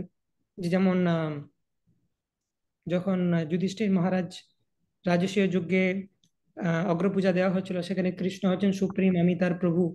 তো সেই জিনিসটা ভাবতেই পারি আমরা। এবং বাকি সিনগুলোতেও যে আমার প্রভু কত সুন্দর, তার প্রভুর বিউটি, যেমন হনুমান যেভাবে রামচন্দ্রের বিউটি ডিসক্রাইব করবেন, সেই দৃষ্টিভঙ্গিতে আমরা ভাবতে পারি। যারা এক্সল্টেড আচার্য লাইক বিশ্বনাথ চক্রবর্তী ঠাকুর, তারা ভাবতে পারেন ভীষ্মদেবের অ্যারো, সেটা লাভ বাইট। ওই রকম লেভেল হয়তো আমাদের নেই, কিন্তু আমরা দাস্যরসে ভাবার চেষ্টা করতে পারি যে কোনো প্রেয়ারকে। কুন্তি স্তুতি, প্রহ্লাদ স্তুতি ইত্যাদি। যেমন ইভেন ইন প্রহ্লাদ স্তুতি আমরা দেখতে পাই যে প্রহ্লাদ মহারাজ ভগবানকে বকছেন। আমাদের ওই প্রেয়ার গুলোতে ভাবা উচিত, এই সামর্থ্য তো কোনোদিন হবে না প্রভু আমার, কিন্তু প্রহ্লাদ মহারাজ মানে তার ভক্তি দেখে বুঝলাম যে এরকমও ভক্ত এক্সিস্ট করে, I take inspiration from that. কিন্তু এরকম আমার আমার ধৃষ্টতা নেই এই ভরসা তোমাকে বলার ভগবান। প্রহ্লাদ মহারাজ বলেছেন, সেটা আমি তোমাকে জাস্ট রিমাইন্ড করছি। তো এইভাবে একটা আউট অফ সম্ভ্রম রেসপেক্ট, অ্যাজ এ দাস রূপে আমরা অ্যাপ্রোচ করতে পারি যখন আমরা সমস্ত ভার্সগুলোকে রিসাইট করছি। কারণ অনেক সময় অনেক এক্সল্টেড কথা বলে থাকেন তার ভক্তরা, যেটা আমাদের ধৃষ্টতা নেই সেই কথাটাকে রিপিট করা। তো সেই জন্য এরকম ভাবা উচিত না আমি প্রহ্লাদ মহারাজ হয়ে গেছি, আমি নৃসিংহদেবকে বলছি, no, I am just repeating the footsteps of Prahlad Maharaj. যে ভগবান নৃসিংহদেব, আপনি আমার প্রতি প্রসন্ন হন এবং আমাকে কৃপা করেন যাতে আমি ভক্তিতে অগ্রগতি করতে পারি। তো এইভাবে আমরা কন্টিনিউ করতে পারি বিভিন্ন প্রেয়ার্স গুলো। ওকে, হ্যাঁ, তো একটা সিলি কোশ্চেন ছিল। তো বলো। যে এখানে যে কৃষ্ণ ভীষ্মদেবকে মানে চাকা দিয়ে মারতে যাচ্ছে, তো এখানে কি মানে কৃষ্ণ কন্ট্রোল করে রেখেছিলেন কি এখন রথটা ধ্বংস হবে না? ইয়েস, এটা তো বটেই, নাহলে ধ্বংস হয়ে যেত। ওটা ওটা অ্যাকচুয়ালি কৃষ্ণ নেমে যাওয়ার পরেও তিনি চাইলে কন্ট্রোল করে রাখতে হ্যাঁ। পারতেন, তার কাছে কিছু ইম্পসিবল নয়। বাট অর্জুনকে দেখাতে চেয়েছিলেন, অর্জুনকে একটু অবাক করতে চেয়েছিলেন, ও আচ্ছা এটা আগেই ধ্বংস হয়ে গেছিল। তো যাই হোক, ওটা ওনাদের নিজেদের পার্সোনাল ব্যাপার, বন্ধুর সাথে কিভাবে deal। তো কৃষ্ণ চাইলে সবই করতে পারে। Okay, okay, thank you. Hare Krishna. So Supriya Mataji, we take last question and then we can wrap up. হরে কৃষ্ণ প্রভু, দণ্ডবত প্রণাম। প্রভু, আমার প্রশ্ন আছে যে শিখান্ডির কি রোল ছিল প্রভু ভীষ্মদেবের মৃত্যুর জন্য? তো অ্যাকচুয়ালি এই সময়তে ভীষ্মদেবকে মারা হয়নি, যে কৃষ্ণের হাতে মেরেছিলেন সেরকম নয়, এটা ওয়ান অফ দ্য সিনস। কিন্তু অ্যাকচুয়ালি টেকনিক্যালি তাকে যেভাবে মারা হবে, যে শিখণ্ডীর কথা ছিল যে আহ, তিনি হাফ মেল এবং হাফ ফিমেল ফর্ম। তো ভীষ্মদেবের বক্তব্য ছিল যে এরকম কারোর সঙ্গে আমি যুদ্ধ করি করি না, বা তার প্রতি আমি অস্ত্র চালাই না। তো সেই জন্য শিখণ্ডীকে সামনে রেখে অর্জুন পেছন থেকে চালাচ্ছিলেন। তো যেটা তো, যদিও এটা হচ্ছে একটা মরাল পয়েন্ট অফ ভিউ থেকে, কারণ মহাভারতকে বহু পয়েন্ট অফ ভিউ থেকে বোঝা যায়। একটা হচ্ছে মরালিটি লেভেল, একটা স্পিরিচুয়ালিটি লেভেল। যেমন কৃষ্ণ এই সুপ্রিম লর্ড, এই জিনিসটা অতটা প্রকাশ পাবে না মরালিটি লেভেলে। তো কৃষ্ণ যদি চাইতেন তো অর্জুনকে এম্পাওয়ার করতে পারতেন যে সামনাসামনি ভীষ্মদেবকে মারো, কিন্তু তবুও তিনি একটা কোড অফ কন্ডাক্ট বজায় রেখেছিলেন, যে মানে এটা দেখাচ্ছিলেন, দেখো এমনিতে অর্জুন কিন্তু মারতে পারতো না ভীষ্মদেবকে, তাকে একটা সম্মান প্রদান করার জন্য। ওই ভীষ্মদেবের যে কথাটা, যে ভীষ্মদেব প্রতিজ্ঞা করেছিলেন আমি কোনো এরকম অর্ধ নারী অর্ধ পুরুষ থাকলে আমি তার সামনে তাকে তীর চালাই না, সেটার অ্যাডভান্টেজ নিয়ে অর্জুন পেরেছিলেন। তো সেটা কাইন্ড অফ একটা ভীষ্মদেবের গ্লোরিফিকেশন, যে সামনাসামনি যুদ্ধ করলে কিন্তু অর্জুন পারতেন না। এবং সেটা ঠিকও, বলা হয় যে Bhishmadev is equal to 10,000 Arjuna's. কিন্তু কৃষ্ণ যদি এম্পাওয়ার করেন সবকিছুই হতে পারে। কিন্তু মহাভারতের অনেক জায়গাতে এই ভগবানের অচিন্ত শক্তি ব্যাপারটা, এটাকে হাইলাইট করা হয়নি। কারণ বিভিন্ন জন মহাভারত পড়বে, নাস্তিকরাও মহাভারত পড়তে পারে। তো সেই জন্য কিছু কিছু মেটেরিয়াল কজও রেখেছেন। সবকিছুর আলটিমেট কজ বলতে পারি অচ্যুত ইচ্ছা, যে হতে পারে না এটা কিন্তু কৃষ্ণ চেয়েছিলেন তাই হয়েছিল, ভক্তরা এটাকে অ্যাকসেপ্ট করবে। কিন্তু নাস্তিকদের ক্ষেত্রে মনে হয় দূর, তাহলে গাঁজাখুরি গল্প লিখে দিয়েছে। তো সেই জন্য তার কিছু মেটেরিয়াল কজও রেখেছিলেন, যেটাকে নাস্তিকরাও অ্যাপ্রোচ করতে পারবে। তো নাস্তিকরা এভাবে দেখবে, হ্যাঁ, তারা হয়তো এটাকে নিয়ে মজা পাবে, যে দেখো কৃষ্ণ কিরকম কূটনীতি করছে, সেখানে কিরকম শিখণ্ডীকে এনে দিল। তো ব্যাসদেবের পারপাস হচ্ছে এমনিতেই তোরা কৃষ্ণকে মানিস না, তো এরকম কূটনীতি করেও ওই মহাভারত নিয়ে ডিসকাস করতে করতে কিছু স্বীকৃতি লাভ করুক তারা। কিন্তু মহাভারতে যদি কমপ্লিটলি কোনো মেটেরিয়াল কজ না থাকে, সবই হচ্ছে কৃষ্ণের ইচ্ছা, সবই কৃষ্ণের ইচ্ছা, তাহলে নাস্তিকরা পড়বে না, ফালতু একটা বই, কোনো লজিক নেই, সব কৃষ্ণের ইচ্ছা বলে দিয়েছে। কিন্তু এই মেটেরিয়াল লজিকটাকে ইনসার্ট করেছেন ব্যাসদেব, যাতে নাস্তিকরা সেই বইটা পড়ে এবং চারণ করে। হয়তো কৃষ্ণকে ভগবান রূপে মানবে না, কিন্তু তবুও মহাভারত নিয়ে কথা বলবে, কৃষ্ণ অর্জুন নাম আভাস একটু আদ্রু হবে, তাতে তাদের উন্নতি হবে। তো সেই জন্য মহাভারতের মেটেরিয়াল এক্সপ্লেনেশনও রয়েছে আর স্পিরিচুয়াল এক্সপ্লেনেশনও রয়েছে। তো মেটেরিয়াল এক্সপ্লেনেশনে ভীষ্মদেব যেহেতু পাওয়ারফুল, অর্জুন তো মারতে পারবে না। আর মেটেরিয়াল এক্সপ্লেনেশন অনুযায়ী কৃষ্ণের কোনো সুপার পাওয়ার নাই, কৃষ্ণ সাধারণ। যদিও সেটাকে অ্যাকসেপ্ট করা ডিফিকাল্ট, তবু আর কি যতটা মিনিমাম করা যায়, যে ভাগবত গীতায় বিশ্বরূপ দর্শন করছে, ওটা তো আর কোনো সাধারণ ব্যক্তি করতে পারবে না, ওইখানে কৃষ্ণকে মানতেই হবে। তো ওখানে নাস্তিকরা হয়তো ধরে নেবে যে এখানে একটু ব্যাসদেব বাড়ি বাড়ি বলেছেন, ঠিক আছে। গোটা বইটাই যদি কৃষ্ণের ইচ্ছা করে দেয়, তাহলে নাস্তিকরা পড়বে না। তো সেই জন্য মেটেরিয়াল কজও ইনসার্ট করা আছে। ঠিক আছে প্রভু। ওকে, সো লেটস স্টপ হিয়ার। वाञ्छाकल्पतरुभ्यश्च कृपा सिन्धुभ्येव च पतितानां पावनेभ्यो वैष्णवेभ्यो नमो नमः। अनंत कोटि वैष्णव वृंद की जय, श्रील प्रभुपाद की जय। निताई गौर प्रेमानंदे हरि हरि बोल।